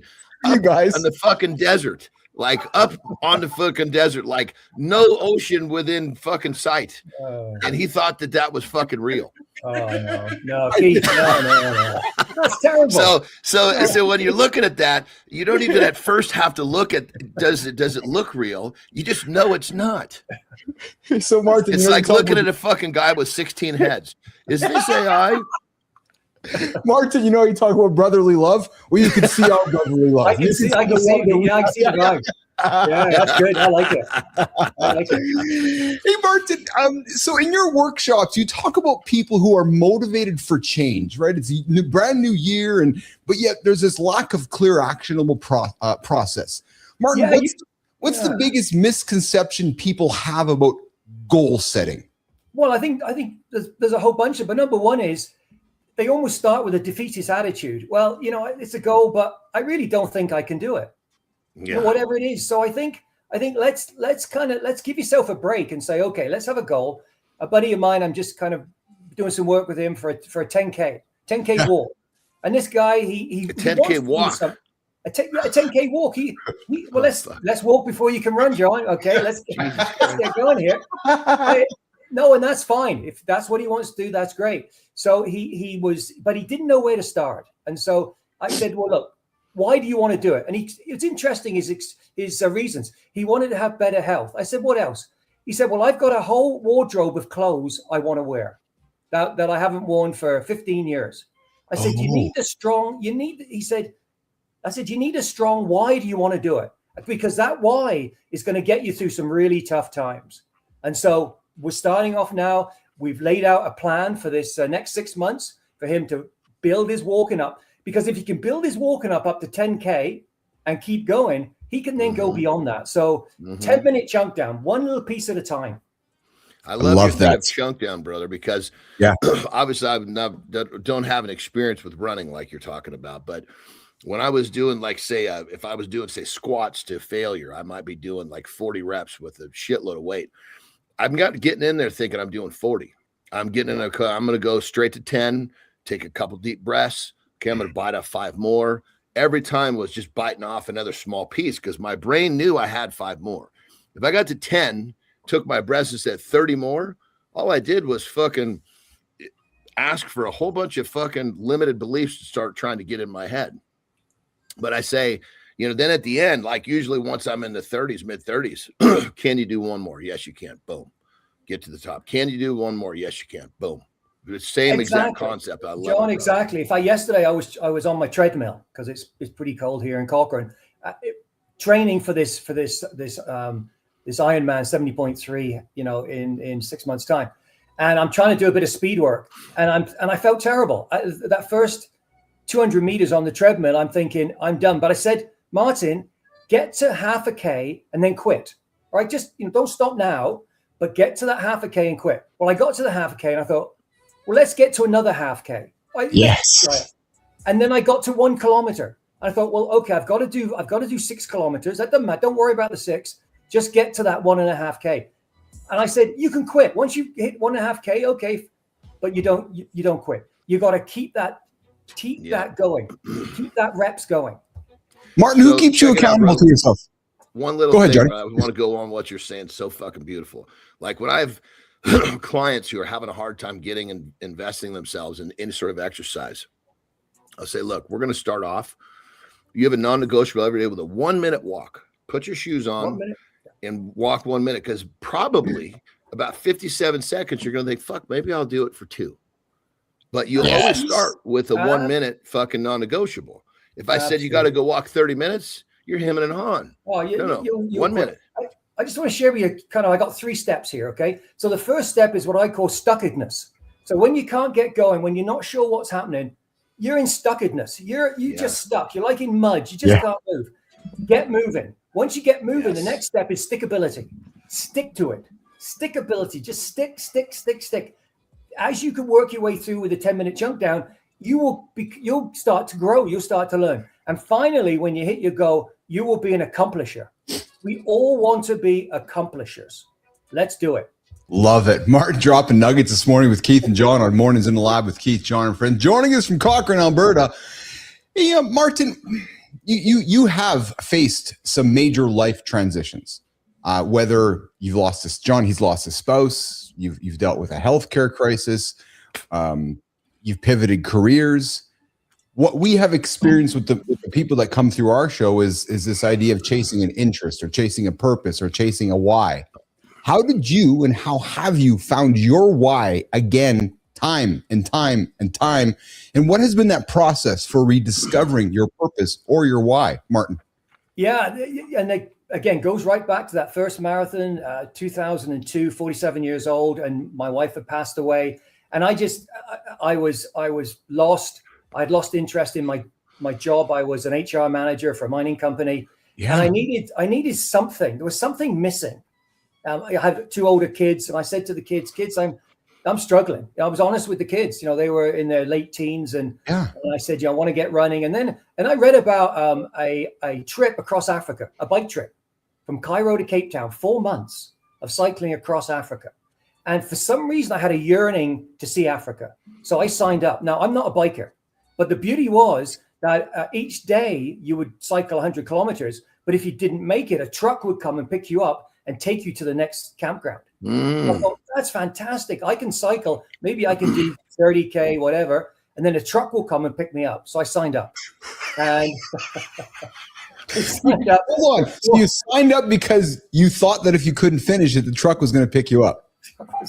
Well, I mean, but what is it? It's called that's the 1 minute. That's the lower barrier of entry. The 1 minute. Oh, yeah, right. That's the one. I knew that I could at least get on that bike and cycle for 5K. But there was no way you were getting on that fucking truck when it got there. I went on the truck. Yes. And so in the end, I used the truck quite a bit. I'll be honest. Yeah. It didn't matter because it was such an enlightening experience traveling across Africa. And that really was where I got my why, because when I went across Africa, I played sports with kids. Yes. So I played soccer. Yes. I did running, but also I did table tennis. I'm a big table tennis guy, and I love table tennis. So I ended up playing sports with kids, and from there I ended up doing fundraising. You mentioned it earlier, Keith, for an organization called Right to Play, which helps kids with play and sport to teach them life skills. And so that's been my why for a long time, is that external why as to, okay, how can I give back somehow? Love it. Love it. Keith, John, and Martin hanging out this morning at Mornings in the Lab with Keith, John, and friends. Hey, so Martin, I don't know if you know this, but I was following you on the streets in Cochrane, Alberta a couple days ago, and I caught a clip of you. Jimmy, let's run this clip, man. So, John, you'll notice that Martin sometimes has struggles when he's crossing the bridges. So you'll see here so there's Martin in the truck, Johnny. So I'm trying to get through here, and Martin's like, "What the hell are you doing, man?" I'm like, what are you doing, man? So he gets out, and I'm like, "Dude, what are you doing?" Look, he's yelling at me. I'm like, "Martin, what are you doing, man?" It's supposed to go back and forth on the. So it's like Martin, it's supposed to be a give and take situation to go over the bridge. So I'm backing up, and Martin's getting frustrated with me. I'm like, "Dude, I'm from Winnipeg," and Martin's like, "No, but I'm from Alberta." I'm like, no, dude, I don't care. You got to let me go first. So it's just like, we don't know. It's funny, John, because we had troubles. It's like you go first, I go first, Martin. Remember that experience, Martin? You got to go back and forth on the bridge, man. Is my bit working? No. It's all you fucking nutty Canadians. I'd have had that fucking worked out in 2 seconds. I saw this and I'm like, I got to tease Martin on this one because, what the hell's going on there? It's like you can't figure out how to go back and forth on a bridge. The one guy's like, so did you see that? The guy's barking at the guy going, "No, I'm going to go first." Yeah. That's ridiculous. That's Alberta, John. John, that's just what happens in Alberta. I know you have some friends, Clarissa and Tyler from Alberta, but that's Martin's from Alberta. Those just those crazy Albertans, Martin. That's just you guys crazy out there. So you don't try to hide behind one fucking area. You guys are all in the same fucking boat. Man. Shut Anderson. I mean, what do you think? Do you think when you say fucking, when you start barking at the fucking US, are you categorizing it by state? No. Well, hey Martin, so you just didn't fall off the Apple truck yesterday, and one of the things that we pride ourselves on this show is our own mirror for our own accountability, or people in our lives. Terry keeps Johnny accountable, Lauren keeps me accountable, my own mirror keeps me accountable. Martin, who keeps you accountable? Well, it's pretty simple. It's my wife, Sue. She definitely keeps me accountable for what I'm doing. In fact, yeah. As you mentioned earlier, I had a hernia and I couldn't run for 3.5 years, and that was tough for me. I mean, I did some swimming and biking, but I had lost something, and then got through the hernia and started, slowly, getting back. And right away, Sue said to me, "Martin, you need to go. Why don't you do a triathlon?" Really? Okay, yeah. Why don't you do a triathlon? So I kind of thought, well, okay, let's look into that. And luckily, there's a half Ironman actually happening in my hometown in July, just before the Gravity. Thank God, the Gravity thing happens in August, right? That's that 3 seconds. Yes, exactly. Yes. Yeah. Just be careful because you might die in August. Yeah. Well, yeah, that's okay. Yeah. I don't mind dying in August. It's just I didn't want to miss the triathlon, which happens on July the 26th. So I'm feeling good now. So now, yeah, this is now I'm out training with the swimming. I'm a terrible swimmer. I got to buy a new wetsuit. So I need this super thick, like the big wetsuit to keep me floating. So I'm pumped. Well, that's actually a smart idea, brother. Oh, I tell you, it helps. So it's Sue. She kind of keeps an eye on me. She kind of sends me out to do these things. So hey, again, you're as a young svelte man like yourself, how did you and Sue meet? Well, okay, so Johnny, we're gonna hear the facts now, brother. Yeah, this is a lovely story.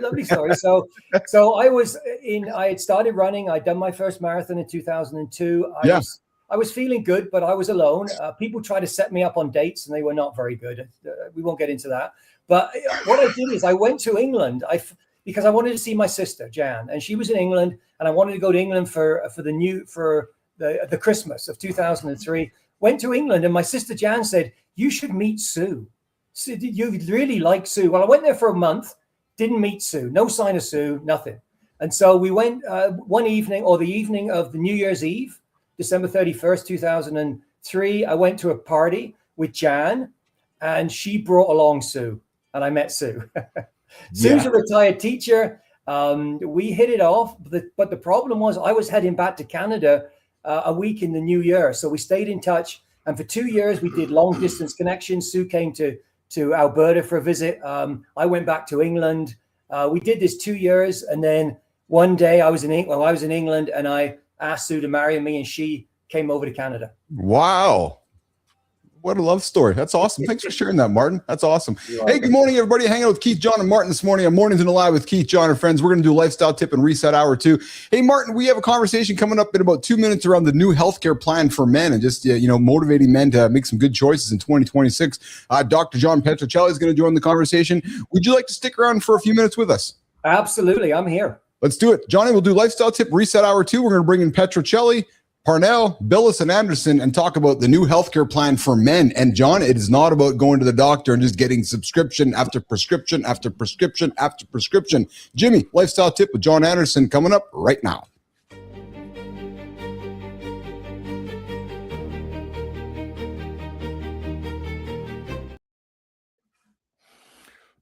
All right, let's do this. So here's talk about responding rather than reacting. Now that applies to a lot of different parts of your life, but we've been talking since the new year about you staying on track with whatever promises you made to yourself with that New Year's resolution, what I don't terribly agree with, but if you're in this mess, I'm here to try to help you. So undoubtedly, if you're not there yet, you're coming up on the place where you're just like, fuck it. I don't want to do this again. That, my friends, is reaction. Respond to what you're not wanting to do and think it through. Is it really that bad? No, it's not. It's just you've reacted in a way. Now you've got all these negative thoughts and even negative brain chemistry that's convincing you that it's that bad. And if you need proof, think of it like this. You'll be here tomorrow. Up to this point, you've got a 100% survival rate. You always wake up tomorrow. So how fucking bad can it really be? So take this principle of responding rather than reacting into your New Year's resolution. I can't even say it because I don't like the concept. Your New Year's resolution, and give yourself a fighting chance when that voice inside your head starts telling you a bunch of shit that's not true. So what's the tip? Learn to respond rather than react when it comes to your New Year's resolution. Rock and roll.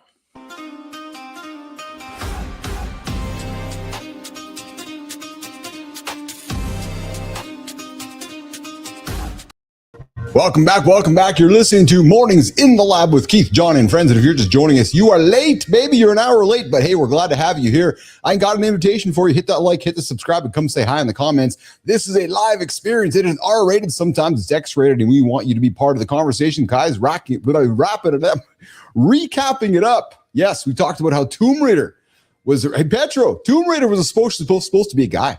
Yeah, then Angelina Jolie took the role. Now Sophia Turner is taking the role. We're going to have that. We talked about that in hour 1. We also talked about how templates change, why some identities stick, and why some men still feel oddly connected to stories like decades later. We broke down the viral claim. No, Earth is not going to lose gravity for 7 seconds in 2026. I think Petra would say, yes, that is bullshit.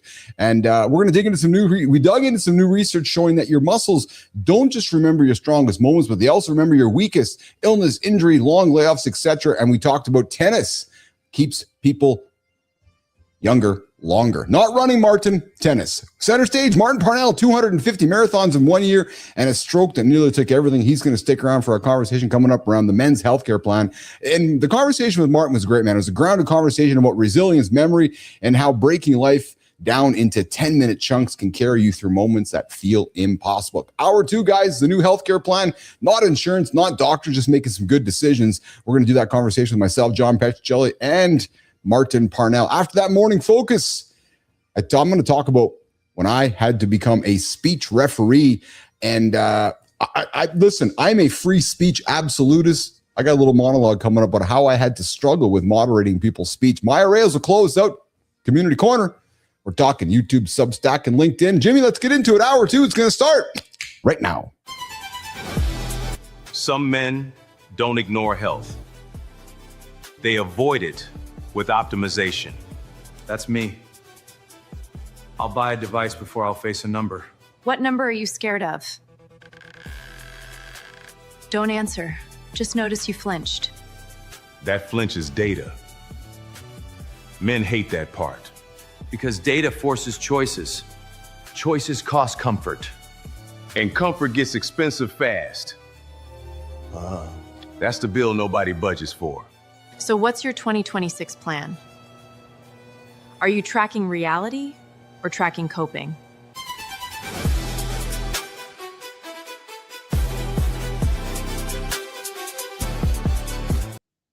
We're back. We got Petro here. What's going on, Dr. John Petrocelli? Hey, you survived your symphony experience last Friday. I've been waiting to talk to you about that. Yeah, I did survive. Pretty good. That's awesome. Yeah, Dr. John toughest part was Petrocelli. getting there. Meet our guest here today, Martin Parnell, and Hey, Martin, Martin. Dr. John Petrocelli. Good to meet you, Great Martin. to meet you. Great to see you. Awesome. So before we get to the conversation, so John Petro, before we get to the conversation, Petro, I got one for you today, man. Apparently, Blue Hey, is quick smart question people. before we get started. Are you going to call me John, him Petro today? Are you going to stick to that? Because we I'm both keep it's- trying to fucking answer when you say John. Yeah, so I'm going to go Petro. We got, Yeah, I'm okay, gonna go perfect. Petro. So we got our, let's go, baby. Now Petro and I can relax and enjoy this segment. Yeah, so Petro, I got some bullshit for us later on in this conversation for you. So apparently, blue is the smart people's favorite color. We're going to have that conversation coming up in about 50 minutes. So we know that blue is John's favorite color because he's so smart. But hey, maybe it's bullshit, maybe it's not. I don't know. We're going to have the conversation with Petro in a few moments. But before we do that, I thought we can lean into healthcare, and I'm bringing it up because, well, truthfully, it's trending. There are folks right now in America and North America talking about the new healthcare plan that's being proposed by governments, and Anderson, it just pushes everybody back to the subscription prescription model.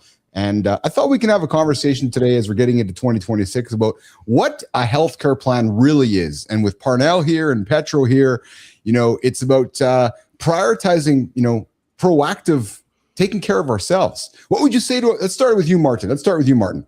What would you say to a guy today who's like, I need to get my health in order in 2026? What's his first move? What's your healthcare plan for that guy? Well, for that guy, let's have a conversation. What are you dealing with? What do you want to do? Let's start off with, okay, you want to improve your health.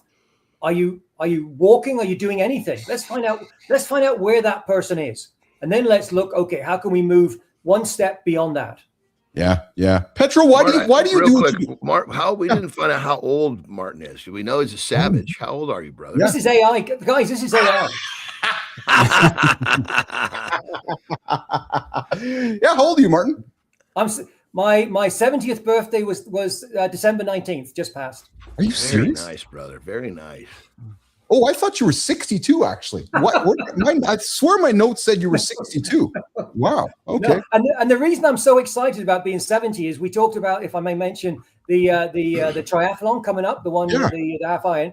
I'm in a new age group. Oh, you're going to own that, mother. It's the first couple of years in the age group where you own it. Go get it, baby. There. And so instead of 100, 200 men, it'll be 10 of us. Very nice. I'll be on the podium. I'm going to podium. Yeah. Hey, Petro, going to you, man. You're the same demographic as all of us, except for our young man Martin here.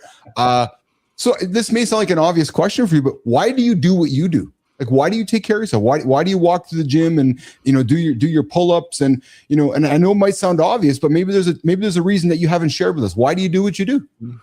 Well, Petro, real quick before you start that, could you remember when he first came on? He was actually telling us that he was resisting for a while. Then you decided to finally push into it. Do you remember that, Keith? So, I do.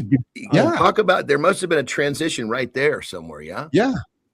Yeah. For a long time, I was very resistant to any exercise, actually, because I thought I hated it. I was convinced because I always had to do it when, growing up and playing sports and and lifting for football and condition. I did wrestling too. And that was, I mean, I wouldn't wish that on my worst enemy, the practices that we did. And so I always had to do it. I was sort of forced to do it. And I like to compete. I live for game day. I hated practice. So for a long time, I thought, after I was out of sports that I didn't like exercise, but then I discovered just that through working out boot camp morning workouts at 5:30 in the morning with a bunch of guys that are sort of, competing and pushing. There's always someone in front of you, that you're trying to catch. I enjoyed that, and so I sort of folded that in. I'll do lifting myself in addition to that, but I just find it fun, and I like to feel good. I like to feel good. I didn't feel good for about a decade, sort of between I'd say like 25 to 35. Yeah, I didn't physically, I didn't feel good, and I got fat. Yeah. No, 100%. Yeah, I prefer to feel good. Why feel bad when feeling good is a better option? There are better options out there. As simple as that sounds, it's so incredible to hear you say it. Anderson deals with it all the time with his clients. I know for a fact because he talks about it. But this and that's what we in this. Well, we don't talk enough about feeling good because you said, Anderson, you said it so many times, right? Where somebody who's used to feeling shitty, they don't know what feeling good feels like. Can you remember the saying? I was gonna say. I thought you cut. Let's see if you can remember the saying. But butcher it up. I'll save you. I'll save you, baby. Don't worry. Come on. Save me. No, go. Okay, it's basically what I say. What I say to my clients is, look, you don't really understand how bad you feel until you finally feel good. Yeah. Once you get there, you're not going to want to go back to this side of the fence, but we got to get you there first. Parnell, you can relate to that, can't you? Absolutely. My God. I started running at 47 and I was, I was overweight. I felt terrible mentally and physically. As a kid, I was what's known as politically, I was the huggable kid, known, I think, politically correct is fat. I was a fat kid, big chubby kid. And we use fat here. I was sports. I was picked last for any sport. But mum and dad, they really supported, because I got 6 kids. There's 6 kids in my family, and they supported us doing sport, but for the love of sport. I was never in any team or anything, but I didn't start running until 47. And the change from starting, because of my challenge with my brother and then doing the marathon, how I felt physically and mentally it's like a drug. I just thought, oh my God, I can't believe just by doing this movement that I feel like this. Just like that, right? Just like that. Yeah. Movement is magic, baby. Movement's medicine. And I think that's the thing you're talking about, this healthcare plan and prescription. I totally support prescriptions for exercise. Yeah. We don't have many of those though, do we, brother? Let's get those doctors writing a prescription for exercise. Yeah. But they don't. They absolutely don't. No, they don't. That's not because Big Pharma doesn't make any fucking money with that. It's all about this, guys. You know that. Yeah. Petro, in your circles, you spend time with friends and people within your circles. Do you have some guys that you can sense are close to trying but don't know how to get over the edge to start moving, Petro? Oh, that's the majority. Yeah. So we find this out with F3. You have to be invited to these morning workouts. So F3 stands for Fitness, Fellowship, Faith.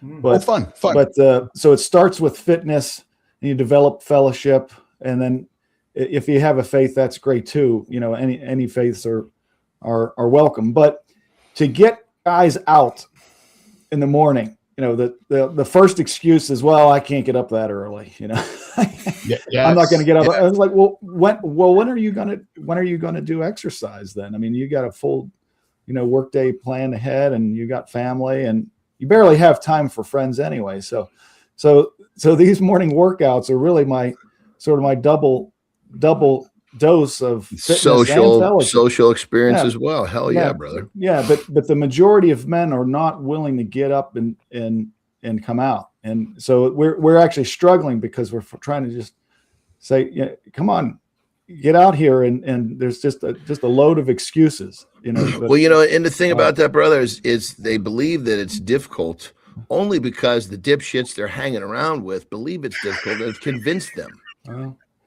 Well, it's true, 100%. You surround yourself with. I mean, when you decide, I remember when I was younger man, I said, you know, I need to define my own standard of difficulty, because if I'm fucking, you know, bopping around with this shit, I'm not going to make it anywhere.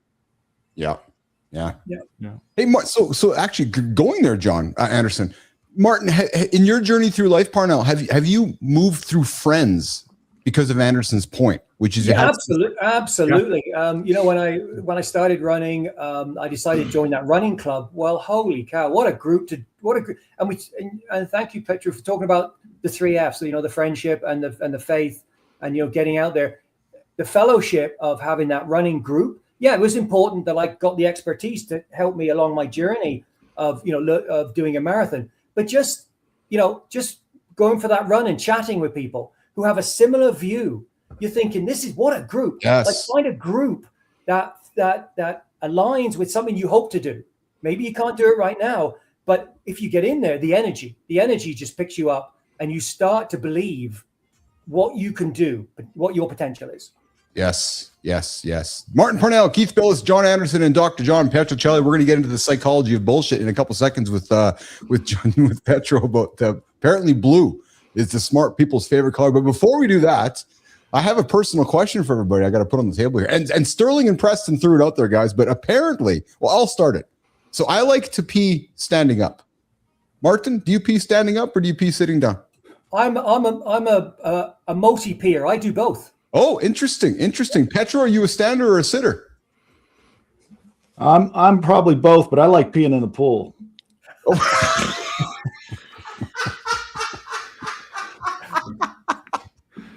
Well, this is the show for that answer. And I know Anderson just pees anywhere he can, but apparently, right. Well, but hold on, you didn't. This is one of those things you didn't define this very well. Well, yeah. Petro, you'll appreciate this, Petro. I sit when I take a piss if I'm taking a dump.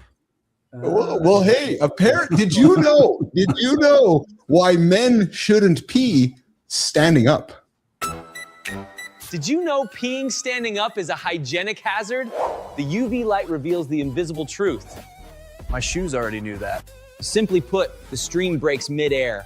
Physics dictates it fragments into tiny, flying particles. Just like my hopes and dreams. The rebound splash hits 4 spots on the rim. It spreads urine far and wide. That explains the smell. That is 372 drops, potentially contaminating your toothbrush, towel, and everything else. Suddenly, I'm not brushing tonight. And 77% of guys shake after peeing, spreading droplets into a lingering sanitary residue. I just do a little dance. In Germany, sitting is the hygienic norm. It is the cleaner, considerate option. I guess I'm moving to Berlin. Look at the difference. Sitting minimizes the mess, while standing guarantees invisible splashback. I prefer the dry floor. So save your shoes and sit down. That's your Did You Know? Back to Keith and John. And please, aim.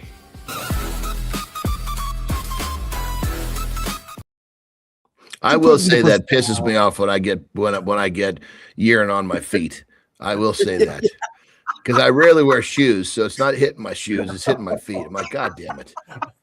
Then I gotta go to the fucking shower, turn the fucking shower on, give each foot a rinse.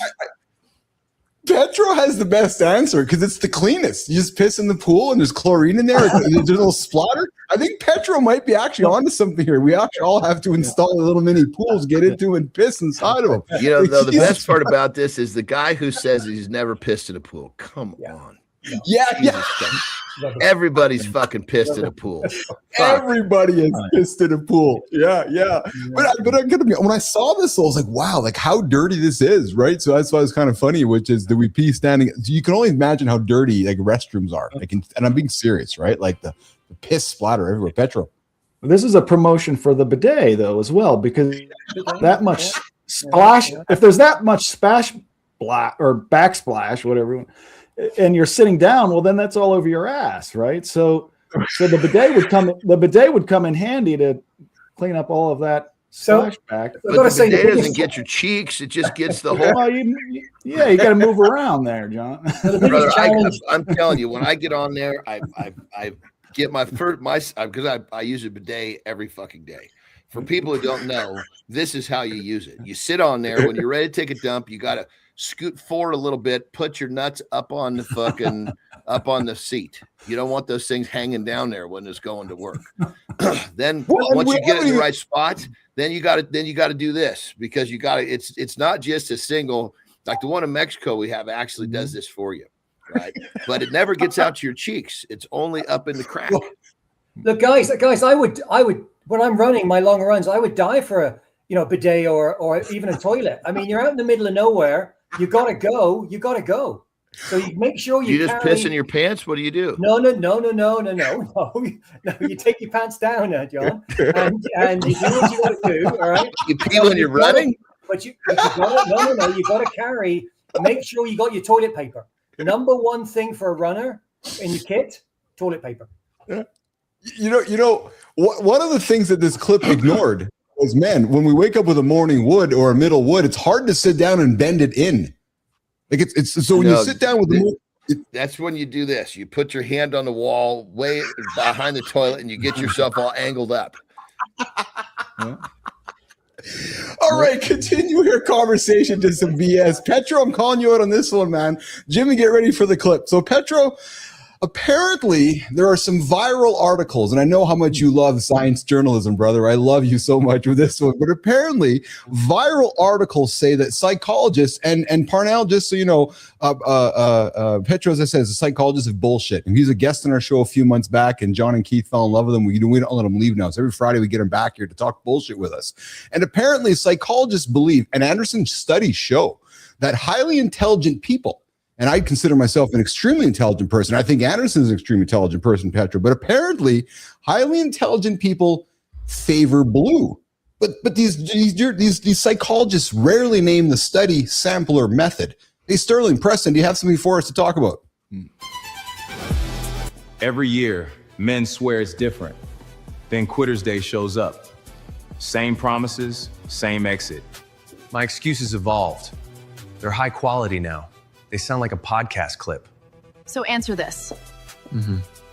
What excuse are you most proud of? The one that makes you feel reasonable while you quit? That's bullshit with good branding. It's still bullshit. Okay, then what's the fix? What's the question that makes the excuse collapse? That's the BS or no BS with John Petrucelli. He's coming in with the science. We're gonna make your self-talk explain itself.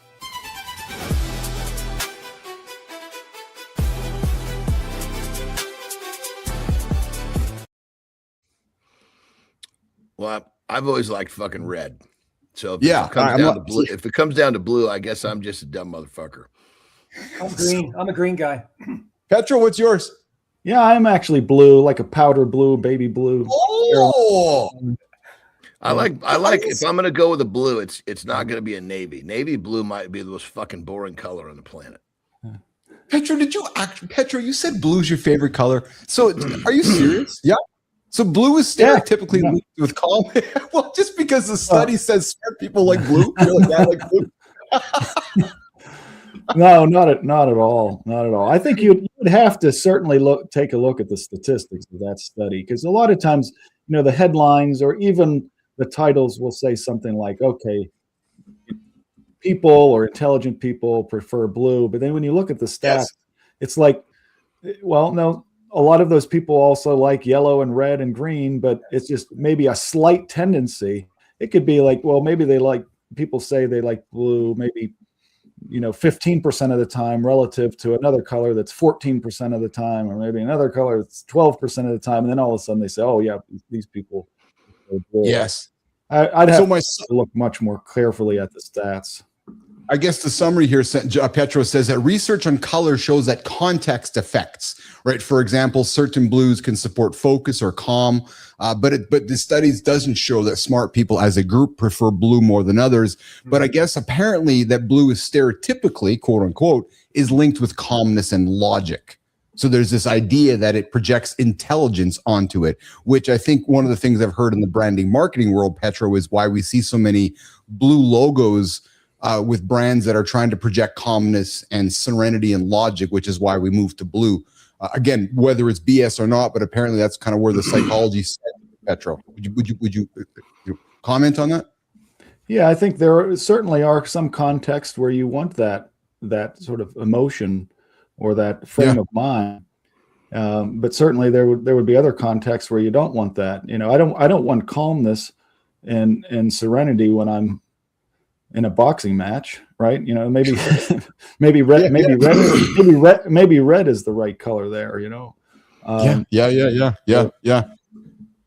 Yeah, so there you go. It's a bullshit article. It's, you know, I thought I'd throw it out there because blue is not for Intel. I'm a red orange guy, so there you go. It's my favorite color. I like my red and oranges. So Petro, one of the things I like to ask you as you hang out with us every Friday is, and Martin, we'd like to ask Petro, but his observations from the week. I know you tune in regularly. Thoughts on yesterday's guest, Martin? We had a guest who got into a shipping container, Johnny and Anderson, and he ran for 24 hours straight. In the dark with no screen. Yeah. There was not even, he didn't even know he'd been there for 2 hours or 20 hours. He didn't have a true gauge. It was just, he was in there fucking running in the dark until they opened the doors. That's, you know, guys, that's incredible. I mean, just imagine doing that. The closest I've come to it, and it relates to tennis. I played 24 hours of tennis as a fundraiser. So, oh shit. So am I gonna live to like 150? Is this the best thing I ever did? You played 24 hours of nonstop tennis? Nonstop tennis. So I had every few games I had a new partner, and I started at 6 at night and finished at 6 at night the next day. And I had drinks and food on the side, and it was wild. You know, the best game I played was at 3 a.m. I played this guy he figured he could beat me. But I didn't let him beat me. No, I played a hard game. So, yeah, it was great. You are a savage. So, Petro, some comments from the week, brother. Put you up here. What were some observations from you this week? Well, I would be remiss if I didn't say that there's something with what Martin's saying with fellowship and tennis. Yeah. You know, goes along with it a long way, because I know that I probably tried 30 work out on my own to, you know, go for a jog, you know, a couple of times a week, you know, and that lasted maybe 2 weeks. It wasn't until I was out there with a bunch of other men that were, you know, shooting for the same kind of goals and getting in shape. So that goes a long way. But hey, I noticed this week there's another commonality among at least half of the guests this week. Yeah. I think Mount Kilimanjaro is calling us. That fucking thing has come up. I never even heard of Mount fucking Kilimanjaro until Keith said he climbed the motherfucker. Yeah. And Keith, I know that sounds pathetic, but it's the truth. Yeah, Keith, I know you've been to Kenya. I've been to Kenya. Yeah, Petro, you're on to something, man. It would be awesome to do a climb as a group. Do like an organized mornings in a lab climb. Do the show from the mountain. We could all carry Anderson along the way. I'll be. How's this? You guys go ahead, and I'll be the motherfucker sitting right here smoking my cigar, checking in with you motherfuckers early morning. You know, and Parnell will lead us up the mountain. But you know what? You're right, Petro. Kilimanjaro has been the soul. Has been very much a soul thread. Petro, did you climb Kili or just Kenya? Say that again. Have you climbed Petro Kili or just no? No, I haven't. But I would. Yeah, I would have. Yeah. So guys, I have climbed Kili, just to let you know. Yes, I know you have. Yeah. So let's do it. Yeah. Well, but here's the thing. I can think of a lot of fucking things that are very difficult that I would rather do before this. Yes. Yeah. And I've gotten to know, so we're big onto interests. And I know that walking up Kilimanjaro is not one of John's interests. So we'll take some time, you know, we'll shift over time. I figured, and we'll keep working on Anderson, and I still wear my Poly badge. You guys look at that. Look, Poly from my climb up Kili, because it reminded me one step at a time got me up the thing. So yeah. But I'll tell you this though, I stepped into some arcades growing up. And since we're talking Laura Croft this morning with Tomb Raider, check this out, man. Jimmy, let's put this up here. Vintage throwback, the evolution of games from 1970 before we walk Johnny out of here, Anderson out of here. Jimmy, let's run this clip, man. Check this out. So if we think about how video games have evolved, right? So Parnell, I know you remember this, so you remember this Perpetual, but remember like from the arcade to the living room, and I just find it kind of humorous how we've all grown up with where it is now, and ColecoVision and television. John, you had an Atari. Anderson, you had an Atari. I had an Atari. Petra, what did you have growing up? Oh, definitely Atari. Yeah. And Yeah. ColecoVision. Yes. Asteroids, baby. Remember Asteroids? That was like a big fucking thing. Yes, absolutely.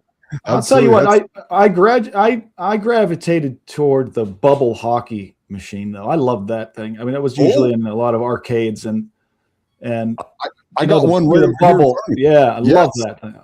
Yeah. I got one big ass one, like literally right in front of me in my studio. I'll send you a picture later. That's exactly it. That was much more fun. That was much more fun, I think, than Atari and Coleco. I agree with you. Yeah, I agree with you. That was a lot of fun. So, hey, Anderson, I got something for you. Hey, John, before you go.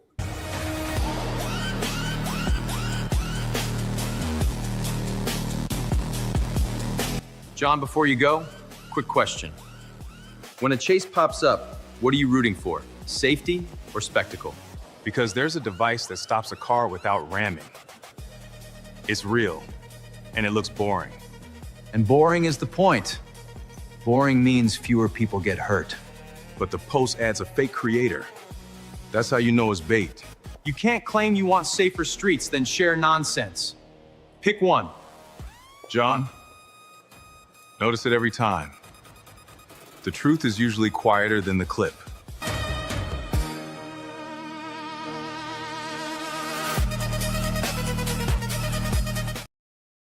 So I figured I'd throw something on the screen here that we know Terry drives Anderson when they're driving here. So I figured if Terry's trying to outrun the cops, Johnny, just here's how they might stop you. So there's a new device. Instead of ramming people off the roads, watch this, man. It's pretty cool, actually. They grab the tires and it slows the whole vehicle down, and it's like John Anderson. It's like Kit. It's like the talking car that I know you love. It shoots out the grapple and it stops the vehicle. So I figured as you were driving down to Mexico, if Terry was getting out of hand, you can just show her the video and say, "Terry, slow down," because there's some guys who might fucking drive so fast. I'll be in that fucking police vehicle. Try to slow her down. Fuck, the last time she got a ticket, she was doing like fucking 100 and almost 20 miles an hour. What? And yeah, fuck, man. I was like, she's like, I got a ticket. I'm, oh, Jesus Christ, here we go. At one point, this is probably a decade ago, she had so many fucking tickets, we couldn't get the car we wanted because the insurance, they wouldn't insure her. Yeah, so fucking. So she basically says, some guy was, because I give it to her sometimes, you get these fucking dudes on the road who will, they're just they see a pretty girl in a cool car. And, but this time she was in the G-Wagon. So she tries to fucking flip that excuse. I said, look, nobody can see inside the G-Wagon. That excuse doesn't work this time. But I guess she was fucking outrunning somebody and the fucking cop pulled her over. And he's like, Jesus Christ. He goes, I barely fucking caught up to you. It's like, what were you doing?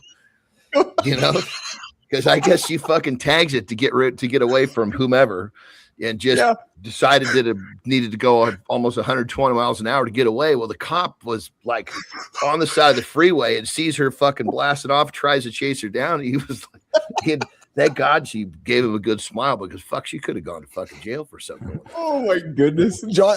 We know Anderson's sitting in the passenger seat, just nodding kindly. No, I wasn't in the fuck up. I wasn't in the car. You out of your fucking mind? I'd have told her, what are you doing? Fuck, man. Yeah, no. When I'm in a car, when she transverses, but when she went 90, that's her top. She goes 91. I'm barking. Oh yeah. Hey, before you guys all go here, I got a really warm story to quickly share. So Dwayne Johnson, The Rock, I always love when he does his crazy things, and I found a really cool clip. Check this out, guys. So here's the story. He's walking this young man into this house, and he's showing the house, and he's walking him around, and he's pretending that the house is for a friend of his, and he's a UFC fighter. This guy won his first match. And then he's telling him to look at the pictures on the counter there. And he picks the pictures up and he's like, that's my family. And he's like, yeah, here's the keys to your new house. And Dwayne gave him the house, and it was bring you here.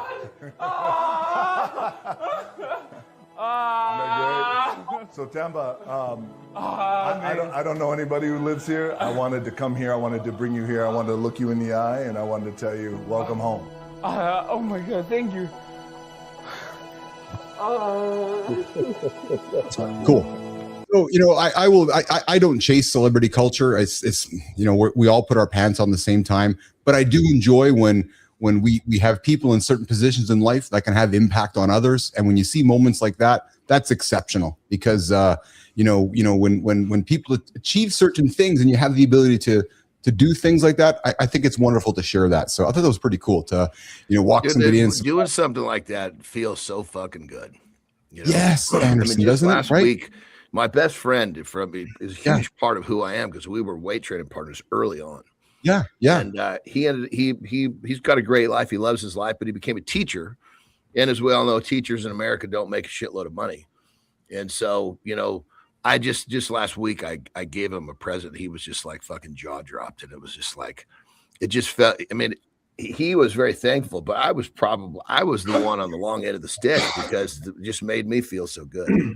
Yeah, that's awesome. I love sharing stories like that because that's what it's about. So, all right, guys, before we get out of here, hey Parnell, what do you got going on this weekend, brother? What are you training for? You got your marathon, coming up.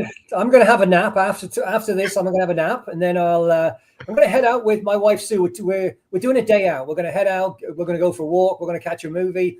We're going to see Marty Supreme, the table tennis movie. So I'm pretty excited about that. Well, I've heard that that's the guy. I've heard he gets to Japan somehow and finds a way to make it. Yeah, it's apparently a crazy movie. So yeah, we're gonna have a real nice day together, Sue and I.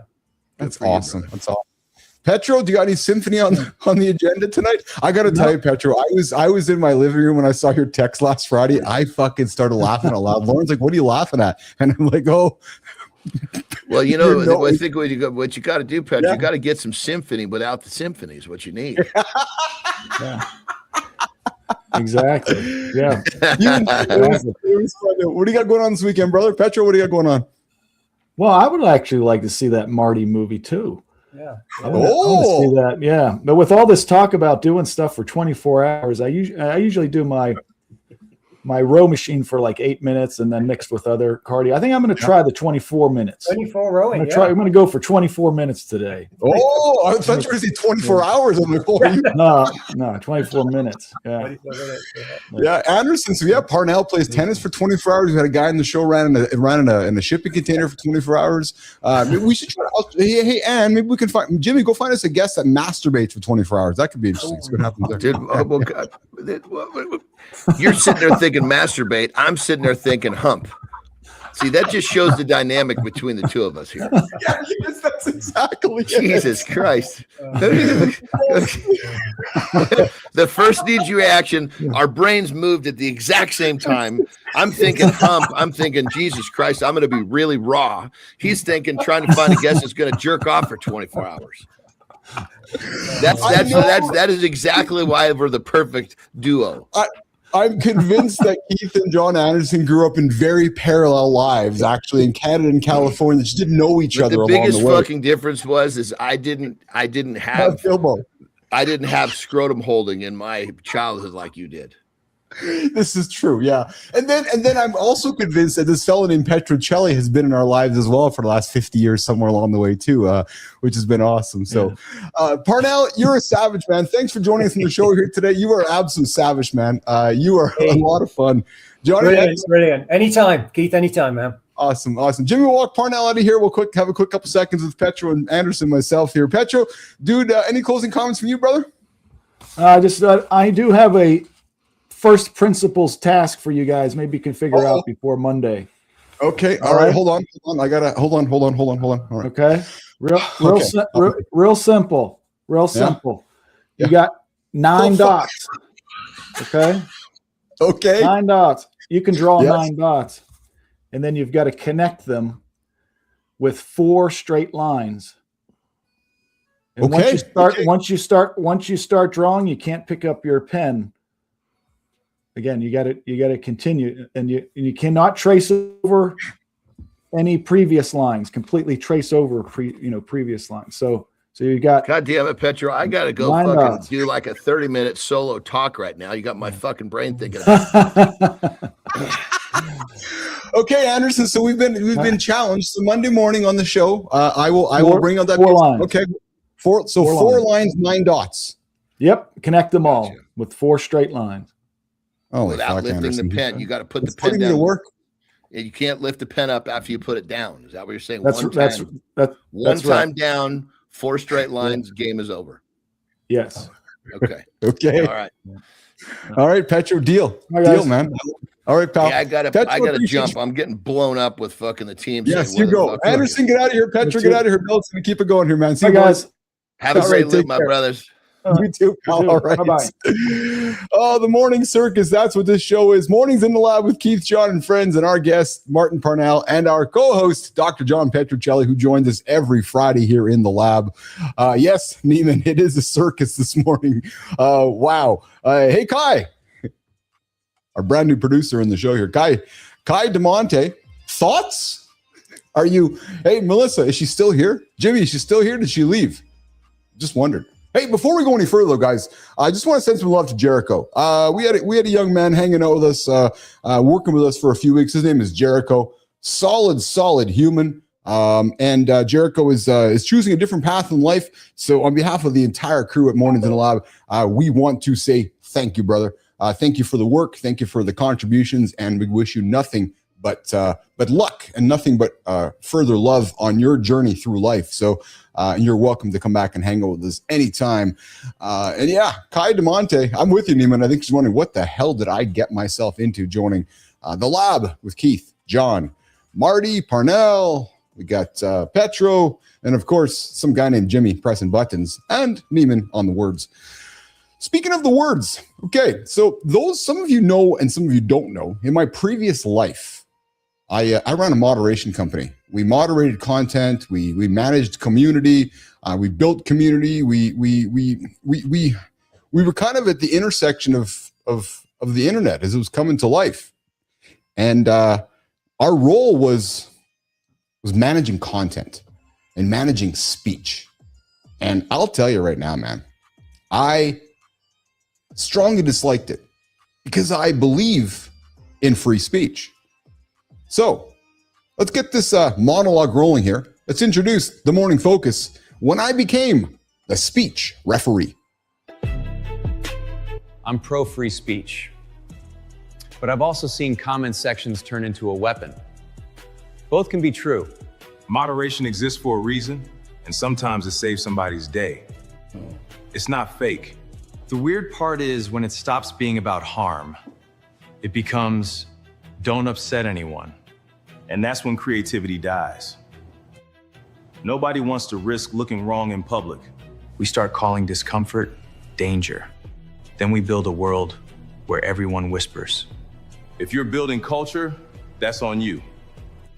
Do you want a room with truth or a room with comfort?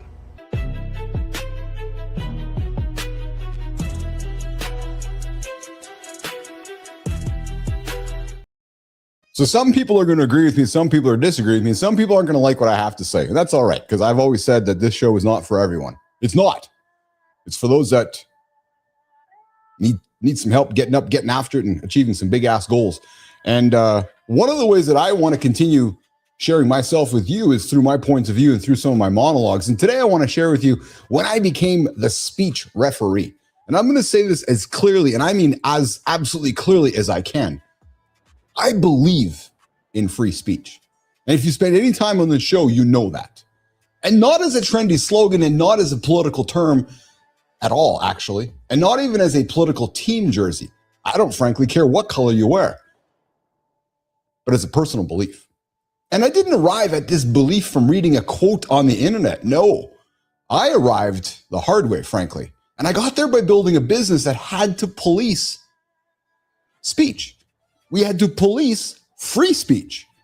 And when you run a content moderation company like I did, and when you're responsible for what shows up on the world's biggest brand pages like I did, you don't get to live in theory. You actually live in reality. You actually live right in the middle of it. I lived in the comments. I lived in the DMs of some of the world's biggest, and I mean the world's biggest brands that many of you interact with on a daily basis. And what you find is that you live in the screenshots that people send when they're furious. You live in those legal threats. I receive them in my mailbox. Hey, Keith, we're going to kill your family. Hey, Keith, you did this. Hey, Keith, we don't like you. You live in you take it down emails. And honestly, it fucking drove me nuts. Sure, I didn't mind accepting the paychecks from my customers doing it, but the beliefs, and maybe, hey, call me a hypocrite, but those beliefs of putting a muzzle on what somebody could and could not say drove me nuts. Because I'd see the full spectrum of humanity every single day. There's people that are hilarious. There's people being brilliant. There's people being creative. There's people being absolutely raw. There's people broken, cruel, disgusting. Oh man, I've seen some of the most disgusting content you can imagine, and I've seen people being lost. And then during all of it, the job was this: decide what stays and what doesn't. Really? You mean I'm the police? You mean I'm deciding what you can see? I'll tell you right now, that is a weird place to be as a human being. That is unequivocal power. But it's not the kind of power you can imagine. It might not be the kind of power you actually want. Because the moment that you're the referee, think about that. The moment that you're the referee, you're no longer just building community. You're actually shaping the discourse. You're shaping what your reality looks like for other people. I was shaping the reality for millions of people. Messed up. I found myself deciding what was acceptable and what that meant at scale. Messed up. And the truth is, acceptable to you means acceptably different to somebody else, because acceptable is largely a moving target. It changes by brand. It changes by country. It changes by moment. It changes by second. It changes by pressure. And it absolutely changes from the PR department. So let me be real. I understand why moderation exists. And I understand why there's this push that we need moderation. Because I've seen what happens when you don't moderate. I've seen the harassment pile into one person like a wave. I've seen the doxing. I've seen the threats. I've seen the coordinated pile-ons. And I've seen the kind of comments that don't just express opinion. I've received them. I've received them in the mail. I've received the death threats. I've received the comments that are designed to hurt you repeatedly, over and over and over. I've sat in rooms with authorities and legal authorities saying, we need to do something about this. So yes, I get it. I get the allure to moderate content, to moderate what somebody says, to manage what somebody is speaking. And just because I understand it, it doesn't mean that I have to love it. And it definitely doesn't mean I have to pretend it doesn't bother me. Because here's the thing that no one wants to say out loud, but I'm more than comfortable to say out loud. A lot of moderation that you hear about on the internets and the interwebs and the social platforms, it's not about safety. No, follow the money. It's about risk. It's about advertisers. It's about looking clean. It's about avoiding the heat. That's where I start to get uncomfortable. Because when the priority becomes, well, Keith, you can't offend somebody. What you really build is a world where nobody gets to say anything real. Fuck that. I'm allergic to that. No. I grew up falling in love with culture through media. That's what I'm building here. And I remember being that kid absorbing the world through TV, through music, through stories, watching people create, take risks, push boundaries, say wild stuff, make art that hit you right in the chest. Art isn't polite. Creativity isn't safe.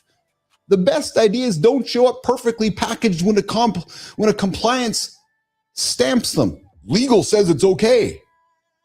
No, And when you start training people to self-censor everything, to stand down and rough down every edge, you don't just lose free speech. No, you lose originality. You lose the weirdness. You lose the honesty. Most importantly, nation, you lose all of the humanity. And let's get even more precise with this, because this matters. We live in a world right now where people are questioning what free speech is. And let's be clear on this. Free speech doesn't mean free reach. And it doesn't mean freedom of consequences either. But it does mean we should be deeply suspicious of any system. Corporate, cultural, political. Yeah, I'm going there. Fucking rights, I'm going there. Whatever system that quietly trains people to shut the fuck up, blend in, and never challenge the room, I want no part of that. I want no part of that society. Because once society gets addicted to the comfort, it starts calling discomfort harm. And once you do that, you don't need any dictator. You don't need any dictator to lose your voice. Because what's happening is you're going to hand it over voluntarily. And I think of this as why it hits me so hard, because this is what I've seen on both sides. I've watched moderation protect people. It's protected me. I've watched it save communities. I've been part of it. But I've also watched it become a shortcut, a way to deal with nuance, a way to avoid a conversation, a way to sweep it under the rug, and a way to avoid redemption. Because if someone says the wrong thing now, we don't ask, what did they mean? No, we don't do that, nation. We ask and we say to ourselves, well, hey, how fast can we label that motherfucker? How fast can we cancel them? We don't say, can they learn? We don't say, is there redemption? I had a monologue a couple days ago. We got all these Christian folks going, cancel, cancel, cancel. What about fucking redemption? What about forgiveness? What about remorse? We say, we got to delete them because they said that. And I'm not built for that at all. Nope. Not built for it whatsoever. Me? I'm built for the messy middle. Oh, fuck yeah. Right in the middle of all. Because I've built, and I have built, conversation after conversation after the mistake. You always hear it. Don't judge the person for the mistake they make. Judge the person for how they react. I'm built for the idea that people can evolve. Because me, my own mirror, I have had to evolve. So here's what I actually believe. I believe we should protect people from real harm. And I also believe we should protect the space for people to speak, to create, and to express themselves, even when it's awkward, even when it's unpopular, and even when it's imperfect, like a live conversation. Because nation, from my experience, look around. Do you want a world of we're all singing Kumbaya? Because in my experience, the alternative is worse. A world where everyone is watching their words constantly. And we have been part of that world. Oh, I can't say that. Oh, I'm going to offend this person. Oh, it's just this. Oh, that's a fearful world. I don't want any part of it. So let me ask you something honestly. Do you want a world where everyone agrees? Because I sure as fuck don't. Or do you want a world where people can tell you the truth? Which is what we do here on the show daily. Let me ask you this. Do you want comfort or do you want growth?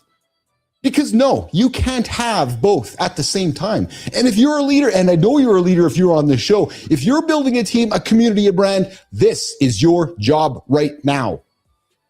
You don't just moderate the content, you model culture. You set the tone for how people disagree, how people apologize, how people come back from mistakes, how people create without fear. That there is my line in the sand.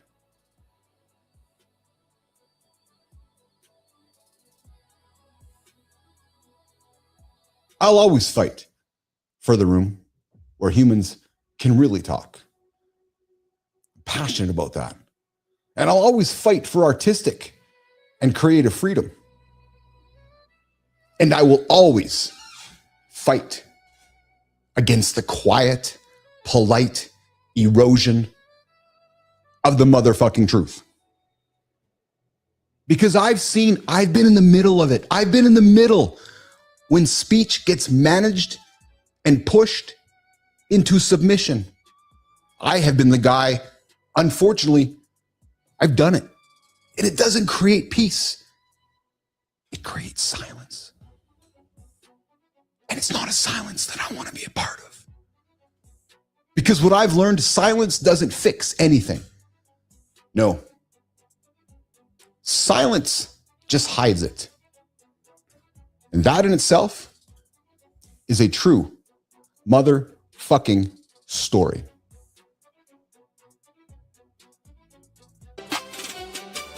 Community Corner. This one's for everyone who say, I'm fine. Cool. Prove it. First one's about hard days. When motivation dies, do you still move? What's your motivation today? Next one says, stop chasing obvious problems. Where's the contradiction you're ignoring? Nation, name it. What truth are you not saying to your parents? Nation, what's the first step? Let us know in the comments. Back to you, handsome chief.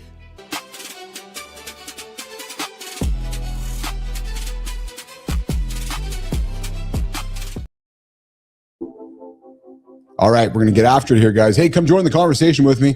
What do you guys think about free speech? Fan, no fan, 431-300-3005. Are you a fan of freedom of speech? Or do you like to be, I suspect everybody wants to speak freely. But here's the problem, Neiman.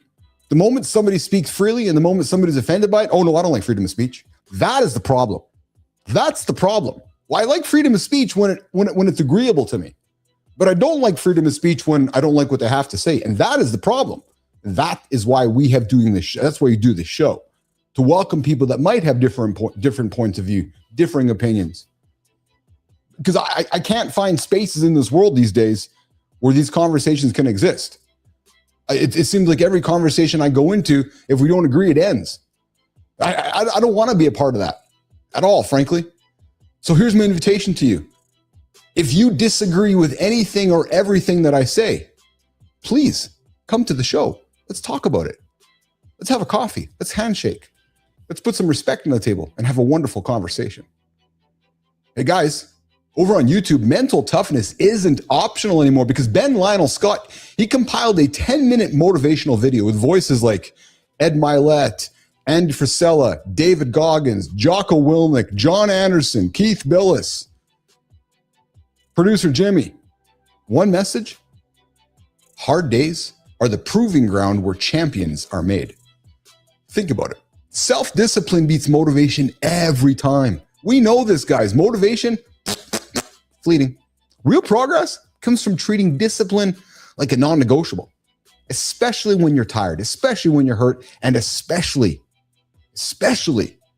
when you're discouraged. Because the shift, well, it decides long before the battle. Make that pre-decision so that when things get hard, you already know the answer. You go harder and you build rituals so that under those pressures, you resort to action, not to avoidances.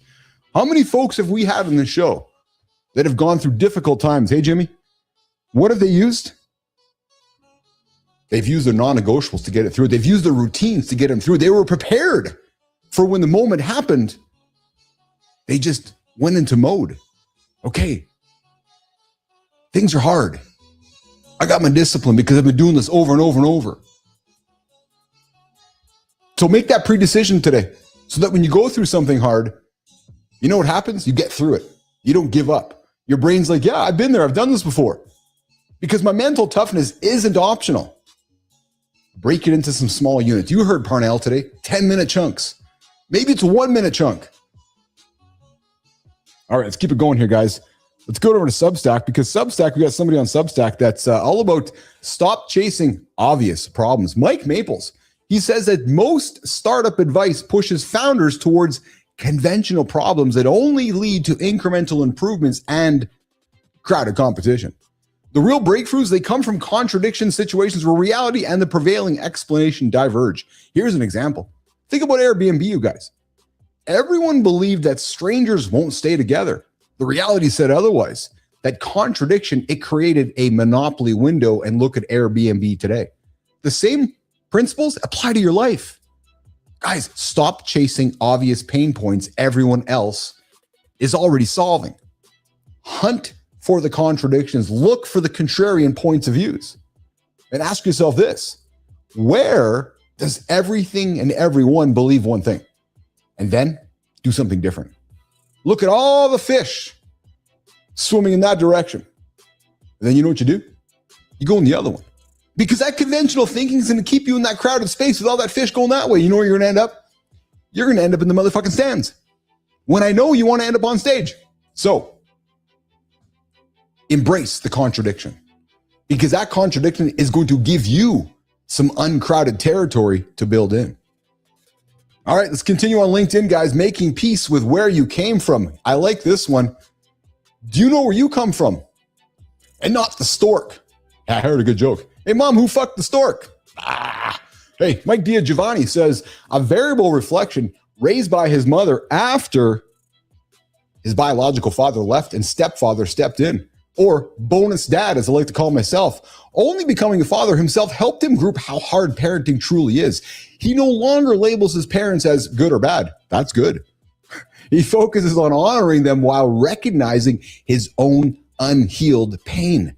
And Giovanni says, honoring parents doesn't require agreement, but forgiveness doesn't mean excusing their behavior either. Where possible, connect with your parents through time, through conversation, and affection. And when possible, put that peace. Because when you reconcile with them where you came from, it might help you to move forward. So fellas, here's the question for you today. What conversation with your parents are you avoiding that just might bring you peace? And maybe today, maybe this weekend is the time to act. Maya, what about you? What conversation with your parents are you avoiding that might bring you peace? Maya Reyes. Nation, if you're waiting for motivation, you'll wait forever. Pick one move. Do it consistent. Your answer is in what you avoid. Work, truth, or family. Say it, then act. Nation, what belief are you questioning? Let us know in the comments. Follow us on YouTube, Substack, LinkedIn, and X.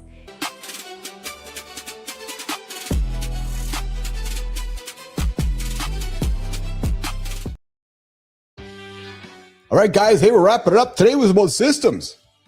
Johnny loves systems. He does. Not motivation, not fear. No. Mother systems. Yeah. We started by pulling apart the stories we inherit from pop culture to viral rumors to what our own bodies remember. True story. Even what the hell is this? What are these outro words? Yeah, we got Martin Parnell here on center stage. I don't think we talked much about systems today. We talked about Lara Croft. We talked about the new healthcare plan. We talked about the world ending in August of 2026. So I'm not really sure who created my words for the outro today, but I think that our words got a little bit messed up. Parnell was here. Savage. The guy's 768 years old. Yeah. True story. I'd invite you guys to go back to this one. Deep Dive made it clear most men don't need another appointment. No, we just need to do something. Most men need a healthcare plan that lives in their calendar, which is habits and daily systems, prevention over panic, proactive over reactive. Guys, I got into morning focus here today. Took it inward, took some responsibility around speech. Yep, took a look into my old world. Talked free speech today. True story. Hey guys, big thanks for hanging out with us today and for hanging out with us all week. Yep. And hey, just a heads up, guys. August 12th, 2026. No, world is not ending.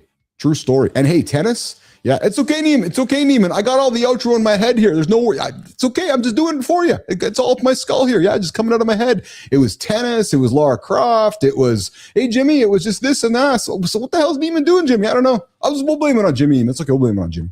Hey, coming up next week, Hamish Noah, whose life includes this dude survived a hijacked airplane as a kid. Decades of addiction. What? Late stage HIV/AIDS diagnosis? Wow. And a complete rebuild. We got Hamish Noah joining us on Monday. True story. Todd Blevin will also join us next week. I ran back into danger during the Route 91 shooting, saved dozens of lives, then faced quieter battles of PSD. Man, we got Gwendolyn Dolsky to explore the hidden philosophy behind AI, love, and good life. We got Greg Scheinman, who built his life after addiction. Man, we got a lot of great guests coming up in the show next week. But before that, we got 48 hours of spending those time together. So if you're missing myself and Anderson, you guys can come find us on the Mornings in the Lab live network, mitl.network, or of course, Mornings in the Lab over on YouTube, LinkedIn, and Substack. All right, guys, don't hit the snooze button on your life. Don't hit the snooze button all weekend. You are going to be behind. There it is, guys, mitl.network. You'll find our show. You'll find Kindness Rising show. You'll find brand new Jason Hewlett show dropping next week. You'll find Cheryl Whitaker show dropping in a couple weeks. So I invite you guys, check it out. mitl.network will get you into the lab. Guys, we'll see you in less than 48 hours where we call Mornings in the Lab with Keith, John, Melissa, Jimmy, Kai, Marty, everybody else live, 8 o'clock, YouTube, LinkedIn, and X. We'll see you guys on Monday. Boom, boom. Jimmy, get me out of here.